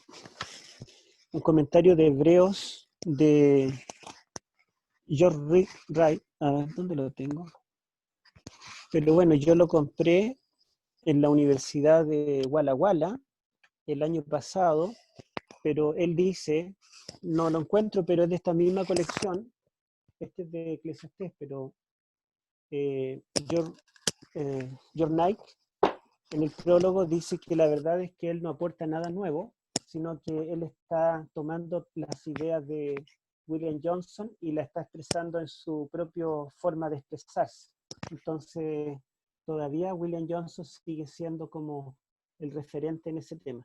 Entre paréntesis, la máxima autoridad de hebreos ahora en la Iglesia Adventista, que es el profesor de hebreos en Andrews, es un mexicano, el pastor Félix Cortés. Si ustedes lo buscan en YouTube, él tiene algunos sermones y generalmente él predica de hebreos, porque sacó su tesis doctoral justamente en hebreos. ¿Puedo decir algo? ¿Sí? Es solo un comentario. Un pastor amigo, conversando sobre Desmond Ford, él me comentó lo siguiente. Un amigo de él visitó a Desmond Ford en su lecho de muerte y le preguntó si realmente todo lo que él escribió, reescribió y que estaba mal según él, ¿ya? ¿Sigue insistiendo usted? Le preguntó en toda esta tesis y él le respondió que no. O sea, estaba todo mal, dijo, y me arrepiento de haberlo hecho. ¿Y por qué lo dijo? ¿Por qué lo hizo? Le preguntó. Me estaba comentando este pastor. Por el orgullo. El orgullo de saberlo todo y quise saberlo más. ¿Ya? Entonces, frente a todo lo que uno pueda cuestionar, prefiero quedarme con esta escena para no castigar a un hermano que cometió un error. Y si él se arrepintió, bendito sea. ¿Ya? Y llegamos a la conclusión que su orgullo lo comparó con el orgullo de Satanás, ¿ya? En haber hecho todo lo que hizo y está haciendo, ¿ya? yo menciono esto para los que no saben esta historia. Yo puedo tal vez preguntarle más a este pastor cómo supo esa historia, ¿ya? Y eso yo quería comentar. Gracias. Bueno, en realidad los grandes críticos de nuestra doctrina nos han hecho un gran favor, porque aunque ha sido, ¿verdad?, no ha removido el piso, y muchos han salido de la iglesia por causa de ellos, la verdad es que ha llevado a la iglesia a estudiar más profundo. Y hay una cita de Elena de White que a mí me gusta mucho, y la tengo en mi libro de las trompetas, donde ella dice que la verdad no teme a ser escudriñada profundamente. La verdad puede darse el lujo de ser escudriñada, y siempre habrá un beneficio de escudriñarla o de cuestionarla, porque, digamos, nosotros podemos investigarla desde la perspectiva que queramos, y no hay nada que Dios quiera ocultar en su palabra, no hay nada que debamos temer, no hay que temer a la verdad. Si algo es verdad y lo descubrimos, gloria a Dios porque descubrimos algo que no sabíamos antes. Pero es impactante cómo, a pesar de que nuestros pioneros tenían muy poca herramienta en ese tiempo para descubrirla o estudiar la escritura, ellos nos dejaron una pauta bien marcada, donde con todos los conocimientos modernos hemos podido corroborar, digamos, lo que ellos han dicho, la gran estructura, digamos, de lo que ellos nos dejaron.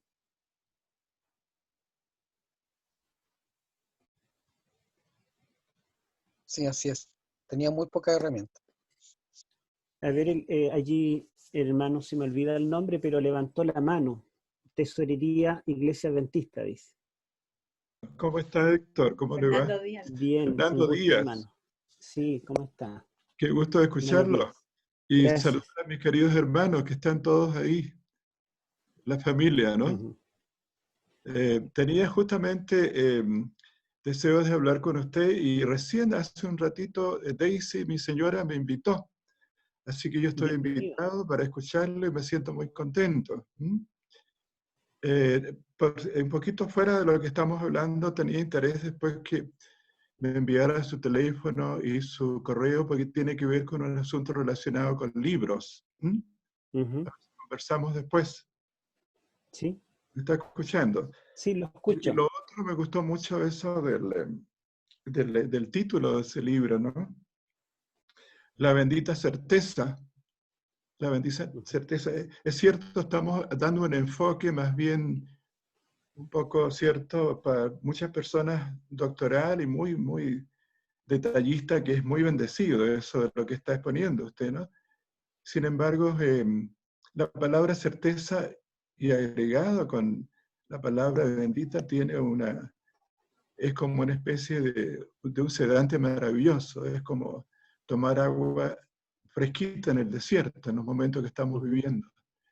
Y yo le agradezco mucho, Héctor, que nos esté ayudando para confrontar lo que viene. La gente va a demandar de nosotros lo que nosotros debemos saber, y no es que vamos a defender al Señor, porque el Señor no necesita defensa, pero sí la gente necesita defenderse de los que no saben de las cosas del Señor. Así es que estoy muy contento de haberlo escuchado y por favor, mándeme su teléfono, Lo voy a dejar aquí en el chat. Voy a dejar mi teléfono, mi WhatsApp aquí en el chat. ¿Ah? Ya, perfecto. El WhatsApp también. Sí, es el mismo. Ahí lo dejé. En este momento. Ahí lo dejé. Bueno, no sé si alguien, Beno, iba a decir Benigno. Sí, yo tengo una pregunta. Con la propuesta de esta apertura, digamos, diferente de los eones que se mencionó especialmente en la clase de hoy, me genera dudas porque cuando nosotros analizamos los textos del Nuevo Testamento especialmente, hay una marca importante, y de hecho Elena White en los comentarios de Sea toda la gente, Hechos de los Apóstoles y otros libros que se enfoca especialmente en esa sección, da la impresión de que la cruz se transforma en una especie de punto de inflexión en la historia, donde de alguna forma marca dos momentos, genera un antes y un después, los sacrificios anteriores ya no tienen sentido, el velo del santuario es rasgado. O sea, hay una serie de elementos que nos llevan a entender que hay un cambio importante en cómo se entiende. De hecho, Ellen White, cuando menciona ese momento específico de la muerte de Cristo en el deseo de toda la gente, dice que desde ese momento en adelante el lugar santísimo en el cielo estaba abierto. Entonces, me causa un poco de duda, digamos, este formato de una yuxtaposición en ese momento, porque al menos como yo lo he entendido hasta ahora, es que la cruz se transforma en un punto de inflexión, y no es que queda en medio de un traspaso, digamos, de eras, sino que cambia eras. Entonces, tomando un poco la conversación del día viernes, la duda que se me genera es que bajo esta mirada, de alguna forma, la cruz podría llegar a perder cierto brillo en este escenario. Porque deja de ser, digamos, la punta del ángulo, digamos, donde cambia la historia. Esa es un poco mi pregunta o comentario, digamos, que me gustaría que profundizara un poco más sobre ese punto. Ya. Bueno, sí, efectivamente la cruz de Cristo marca un antes y un después. La verdad es que con la muerte de Cristo cesan los sacrificios, el velo del templo se rasgó en dos, el templo terrenal ya no tiene ningún significado. Con la muerte, resurrección y ascensión de Cristo se logra una victoria definitiva sobre el enemigo. Cristo entra al nuevo santuario, el santuario celestial, con su sangre. Él inaugura el nuevo pacto, o sea, estamos hablando del comienzo de algo completamente nuevo. De hecho, la palabra nuevo en griego del libro de Hebreos, casi todas las veces la palabra kainos, que significa algo completamente nuevo, nunca antes visto. Una sola vez le llama el nuevo pacto utilizando la palabra neos, que significa nuevo en sentido cronológico, pero todas las otras veces, y también como lo usan los evangelios, como lo usa Corintios, Gálatas, utiliza la palabra kainos, o sea, Cristo está inaugurando una era, un periodo completamente nuevo, no posible de lograr humanamente, algo que solamente Dios puede hacer. Sin embargo, como digo, esta nueva era que marca la cruz en adelante, es una era inaugural, es el comienzo de los postreros días. Pero no es, digamos, que cuando Cristo muere en la cruz y asciende, signifique que ya se acaba y se consuma el plan de salvación. No, el plan de salvación todavía tiene un tiempo que esperar, y por eso Cristo hace una obra continua en el santuario celestial. Por eso Él intercede continuamente por nosotros. No sería necesaria su intercesión si el pecado ya es historia. Y lo que Cristo comenzó en la cruz, dice Pablo, lo consumará hasta el día de Jesucristo. En otras palabras, la consumación del plan de salvación también es obra de Cristo. No es que, digamos, nosotros vamos a consumar la historia, pero esta historia digamos esta era, la era mesiánica, es un periodo largo que comenzó en la cruz y terminará cuando Cristo venga a las nubes del cielo y nos venga a buscar, nos transforme en un abrir y cerrar de ojos, y allí de hecho, no solo de derecho, nosotros seremos sin pecado, seremos justos delante de Dios. Hermano Félix. Sí, pastor, buenas noches. Saludo a mis hermanos también, que nos estamos reuniendo cada día. Ya quedé enganchado para mañana con el tema de hoy día, hermoso. Y refiriéndose a eso, estoy leyendo el capítulo 9 de Hebreos, verso 26, donde tomamos en cuenta hoy que decía, pero ahora, en la consumación de los siglos, se presentó una vez para siempre por el sacrificio de sí mismo para quitar de en medio el pecado. Para mañana seguramente vamos a aprender una nueva palabra, así como hoy el fin de los tiempos, el tiempo del fin. ¿Habrá para mañana una palabra que diga el fin de todo? Bueno, la idea es llegar al fin mañana. Queremos hablar mañana solamente del único tema que nos queda pendiente, que sería ¿cuándo será purificado el santuario? ¿Fue purificado en la ascensión? ¿Será purificado en un momento futuro? Eso es lo que queremos ver mañana con detalle.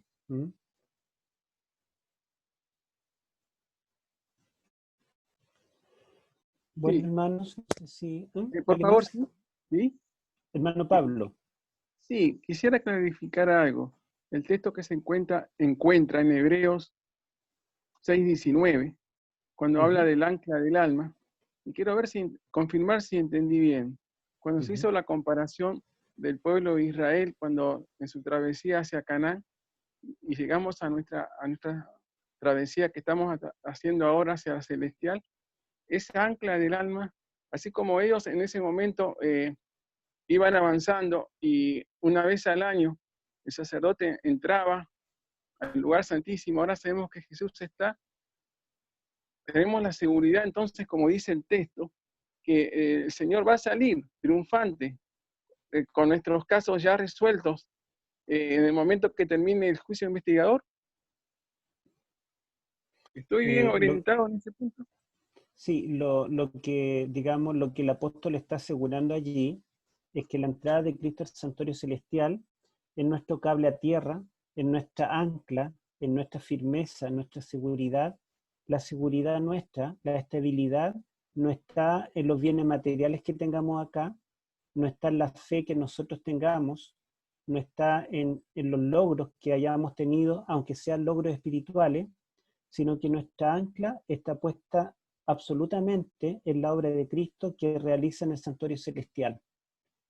Entonces, mientras estemos conectados con el cielo a través de esta ancla, podemos tener toda la seguridad, toda la confianza de que triunfaremos.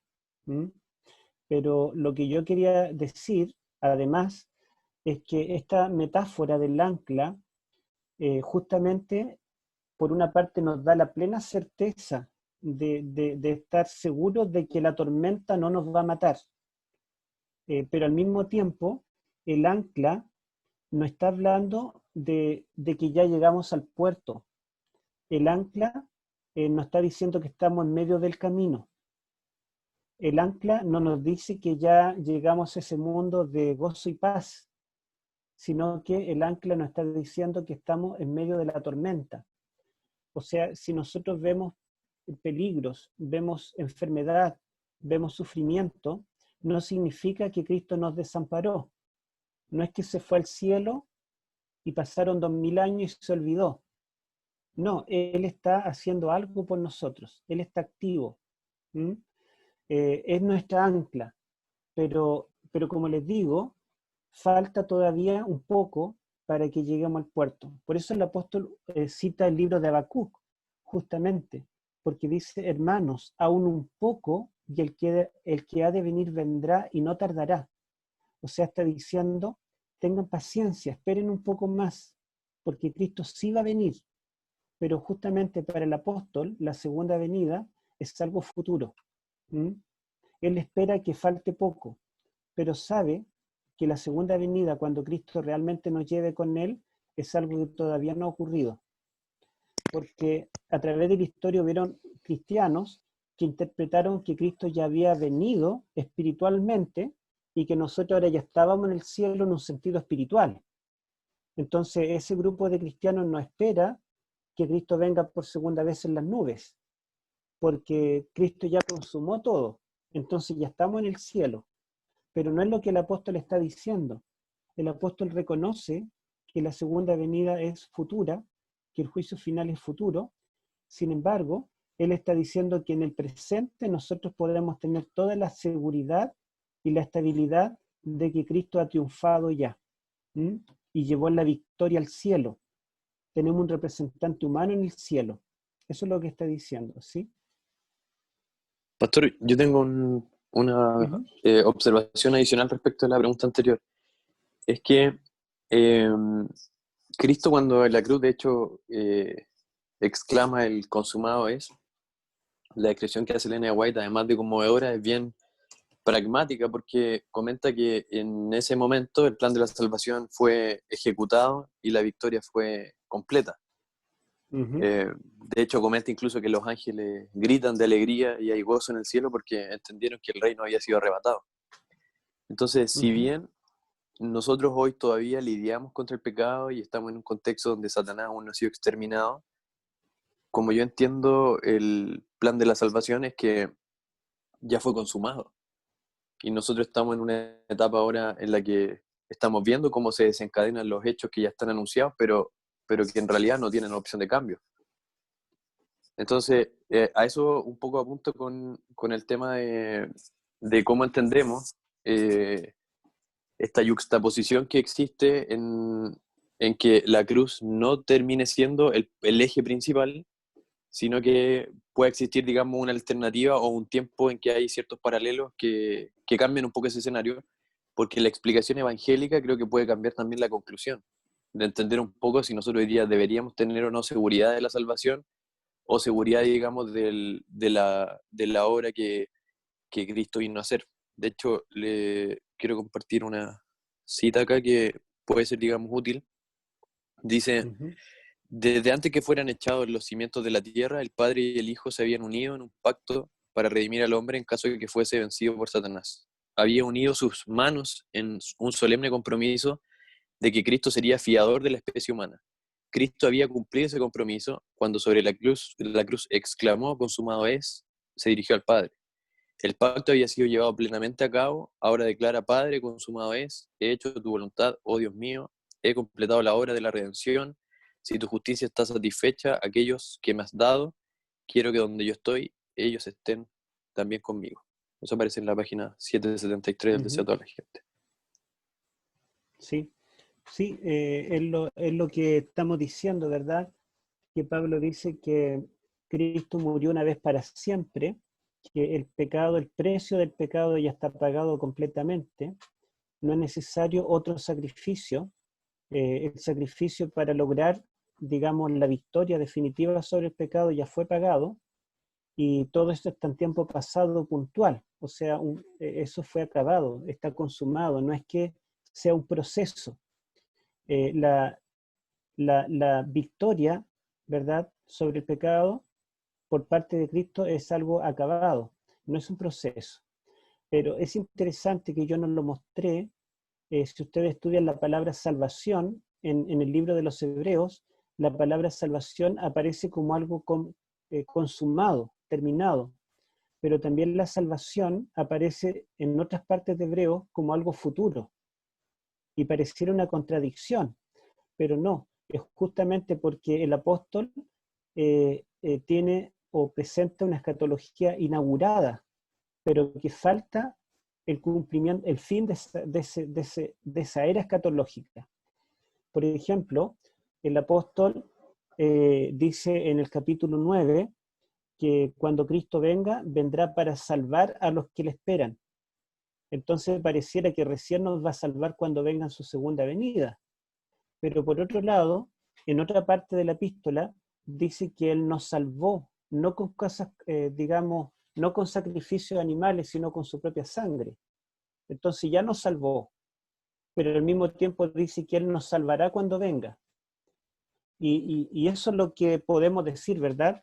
Que la escatología inaugural que el apóstol presenta no es la tradicional que nosotros estamos acostumbrados a ver, como que, digamos, en la cruz termina la antigua era, el reino del pecado, y con Cristo comienza el reino, digamos, el reino mesiánico. Porque el reino mesiánico en realidad es presente desde que Cristo viene en su primera venida, pero también es futuro. ¿Se acuerdan la pregunta en Hechos capítulo 1? Por ahí los versículos 6 al 8, cuando los discípulos le dicen al Cristo resucitado, dice, ¿establecerás el reino de Israel ahora? Entonces los discípulos, ellos veían que el reino anunciado en el Antiguo Testamento todavía no estaba. Y Jesús le responde, no os toca a vosotros saber los tiempos y las edades que mi Padre ha puesto en su sola potestad. Entonces, claramente, los autores del Nuevo Testamento veían que esto era algo futuro, pero pasado. Y Elena de White lo explica en forma bien clara, usando dos conceptos interesantes. Ella habla del reino de la gracia y el reino de la gloria.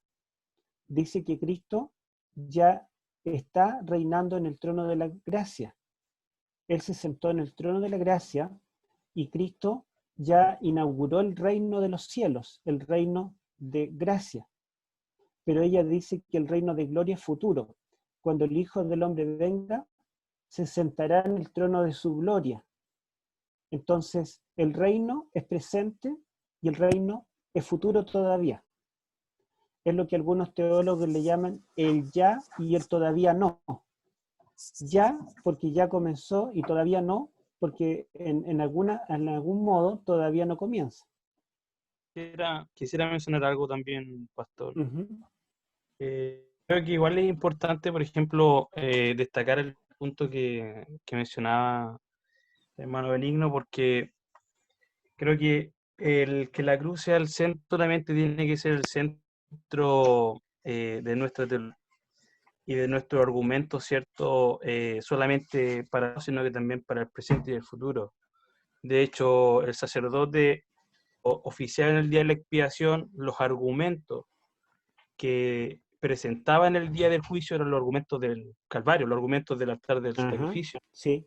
Entonces, si bien nosotros estamos bajo el tiempo y como seres, ¿cierto?, no somos Dios para estar sobre el tiempo, es verdad que vemos un presente, pasado y un futuro, pero lo maravilloso de la Escritura es que por la fe podemos llamar las cosas que no son fueran. Y Dios nos considera a nosotros como no somos por la fe. Y justamente el apóstol Pablo allí en 1 Corintios 1:30 dice que en Cristo Jesús estamos nosotros, y él lo coloca de forma bien específica, hechos por Dios, sabiduría, justificación, santificación y redención. Cosa que para el que se gloríe, gloríese en el Señor.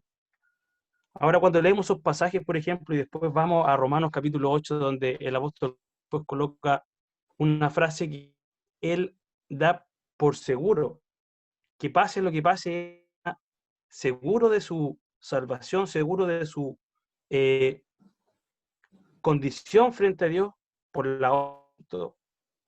Esa seguridad, si bien él veía un futuro, ¿cierto?, la venida del Señor, veía en un futuro, ¿cierto?, que él iba a ser libre de la presencia del pecado y que estaba luchando, ¿cierto?, por el poder del pecado, pero creo que igual es importante poder destacar y mantener siempre en la mente de que nosotros hoy día podemos tener la seguridad completa del plan de la salvación, que es un proceso por la fe. Y eso es verdad que es difícil de poder entender, pero a la vez yo creo que es crucial porque, como se mencionaba, hoy día la teología de Roma justamente coloca que todo lo que nosotros vemos de parte de Dios es una cooperación constante con Él. Y que de alguna forma hay un proceso que se desarrolla y que la gracia se infunde en el creyente y que tenemos que hacer obras para poder alcanzar algo, aunque sean esas obras guiadas por el Espíritu Santo, pero igual hay una cooperación del hombre. Entonces, es importante poder destacar ese punto porque creo que lo que la Biblia presenta y lo que Elena White también presenta es que nosotros podemos tener seguridad ahora de nuestra salvación independiente de que venga un futuro, la salvación consumada. Y eso no es ficción, no es mentira, sino que es real porque la Biblia también lo presenta, que por la fe nosotros podemos ser considerados hoy día justos. Y aunque nuestros casos quizás no aparezcan en el juicio hoy día, podemos tener la seguridad de que cuando aparezca mi nombre, si yo he creído en Cristo Jesús por la fe, los argumentos del Calvario son a mi favor y la justicia de Cristo es colocada a mi cuenta por imputación. Y la sangre de Cristo borra todos los pecados que he cometido y hoy día sentir ese perdón. Entonces, creo que es interesante ese punto, pastor, porque creo que la Biblia también presenta algo que va de la mano. O sea, no por nosotros tener la seguridad hoy día, estamos dejando de lado que también hay que entender que hay un futuro y que Cristo viene. que no es compatible ese pensamiento, ¿cierto? Que usted lo planteó, de que algunos piensan de que, bueno, yo tengo la seguridad ahora, da lo mismo lo que yo haga, no importa, no veo la salvación en un futuro, no espero a Cristo Jesús por segunda vez. Creo que en la Biblia eso no aparece. Todo lo contrario. De hecho, el apóstol Pablo esperaba y pensaba que Cristo iba a venir en su tiempo. Pero lo interesante es que nosotros podemos tener seguridad. ¿Por qué? Porque si llegamos a bajar al descanso antes que Cristo venga, creo que es importante que podamos tener seguridad en nuestra mente y nuestra conciencia para con Dios de que estamos completos en Cristo Jesús por la fe. Y que el estar completo en Cristo Jesús indica que estamos completos desde el inicio hasta el final, del momento que puso Abraham, siendo que él no tenía el hijo, era estéril su esposa, él era anciano, el Señor le dice, tú tendrás una gran descendencia. Por la fe, el Señor le está diciendo de que él iba a ser contado una persona que iba a ser padre de multitudes, aunque no lo era. Entonces, desde el inicio, Dios nos da esa seguridad, nos da esa confianza para que nosotros podamos caminar seguros hasta que Cristo venga. Y eso quería, Pastor, y creo que es interesante también poder mencionarlo. Bueno, nosotros vemos que en el antiguo pacto el perdón se obtenía a través de la sangre de la víctima que ocupaba el papel sustituto del pecador, a través de la labor del sumo sacerdote que expiaba el santuario. Y ambos papeles los cumple Cristo. Ahora, todo el pacto dependía del mediador del pacto, el que había logrado unir el cielo con la tierra, a Dios con el hombre. Y el mediador del pacto, en el nuevo pacto, también es Cristo. Entonces Cristo es el héroe en todos los pasos y todo depende de él. Si tomamos la imagen del barco que está en la tormenta, la verdad es que es el ancla la que llega al fondo del mar. Todo lo que los marineros hagan arriba en el barco, tirar agua para afuera, bajar las velas y todos los esfuerzos humanos, nada de eso le da estabilidad al barco. Lo único que le da la estabilidad es el ancla que está anclada en tierra firme, en lo profundo del mar. Entonces lo único que le da estabilidad a nuestra vida cristiana es Cristo, que está allí, penetró dentro del velo y está en el santuario celestial en nuestro favor. Entonces el plan de redención está centrado en Cristo, plenamente. Y eso es lo que nos da estabilidad. Nuestra vida cristiana, que tiene altos y bajos, no es la estabilidad es Cristo, en todo aspecto. Bueno, no sé qué hora será, a ver.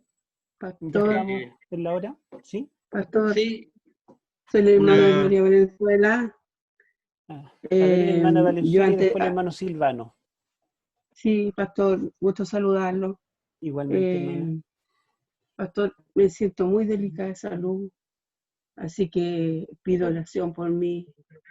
Amén. Hay dos hermanitas más de la iglesia de Reñaca Alto de Viña del Mar, que también están muy delicadas de salud, la hermana Jacqueline y la hermana Miriam.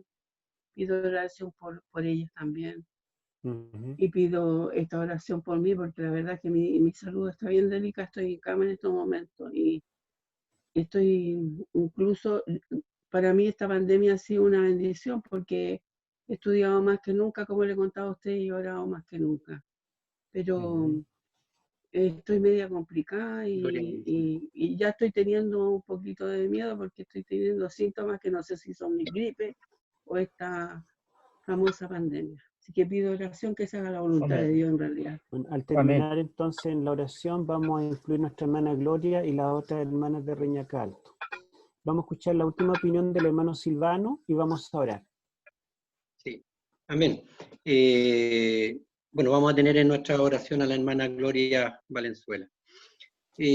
Bueno, lo que le quería decir que independiente de lo que nosotros creamos, ¿cierto? Sin duda tenemos la certeza de que Dios está con nosotros, pero aún así hay procesos que Cristo está cumpliendo y que ya ha cumplido y que otros faltan por cumplir, porque también hay Un consumado es, tengo entendido, cuando Cristo salga del santuario celestial. Allí hay un segundo consumado es. Y allí ya comienza, digamos, o termina una tremenda etapa del plan de salvación. Sí, es verdad. Es verdad, hay dos consumados, es verdad, uno en la cruz y otro al final de la historia del pecado, que es futuro todavía. Vamos a orar y vamos a pedir por la hermana Gloria y por las hermanas de Reñaca Alto y todos los hermanos nuestros que están afectados por esta enfermedad. Amén. No sé si hay alguien que le gustaría dirigir la oración.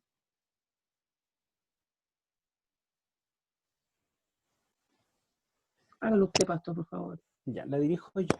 Oremos.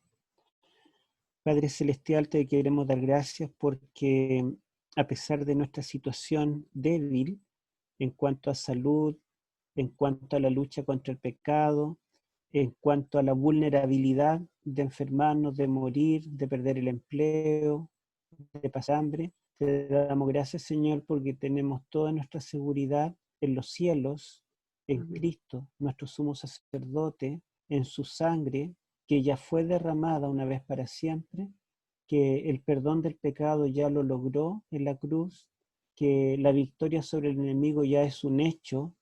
Te pedimos, Señor, que nos ayudes a mantenernos fieles a nuestro Señor. Ayúdanos, Señor, también a comprender estas verdades. Por algún motivo, tú dejaste estas verdades tan profundas, escritas así en una forma un poquito difícil de entender, como dice Pedro, respecto a los escritos de Pablo, pero es necesario, Señor, que tu pueblo se esfuerce, es necesario que estudiemos con diligencia, es necesario que escudriñemos y leamos una y otra vez para poder entender el mensaje para el tiempo final. Este es el mensaje que debe ser dado al mundo entero antes que Cristo aparezca, y si tu pueblo no está preparado para darlo, tendrán que venir otros para que lo entreguen. Permite, Señor, que no quedemos fuera, que dediquemos tiempo para estudiar estas verdades, que tu Espíritu Santo, Señor, sea nuestro Maestro, Él que inspiró las Escrituras, Él nos ilumine para entenderlas, y te pedimos, Señor, también por nuestra salud física, te pedimos por nuestro bienestar económico, por nuestras familias, Señor, te pedimos por la hermana Gloria, por sus amigas, las hermanas de Reñaca, para que tú las cuides, Señor, en medio de esta pandemia, y así también, Señor, a todos tú nos des tu protección, y te pedimos, Señor, si es que hay algún matrimonio que tiene dificultades entre ellos o con sus hijos, te pedimos, Señor, por los hermanos que han perdido el trabajo, te pedimos, Señor, por los hermanos que tienen otras dificultades que nosotros no conocemos. Permite, Señor, que esta ancla del alma, el poder de Cristo, opere esos milagros que tanto necesitamos, Señor, cuando no podemos lograr las cosas por los medios tradicionales. Te rogamos, Señor, que tú te manifiestes en nuestras vidas, que nos dé un buen descanso y que podamos comenzar esta semana llenos de energía, de poder, y que también esta semana tú permitas que podamos dar testimonio de ti. Pon delante de nuestro alguna persona que necesite conocer el Evangelio para que podamos testificar, Señor, de esta luz maravillosa que tú nos das. Te lo pedimos y te agradecemos por Jesús. Amén. Amén. Amén. Muchas gracias, pastor. Hermano,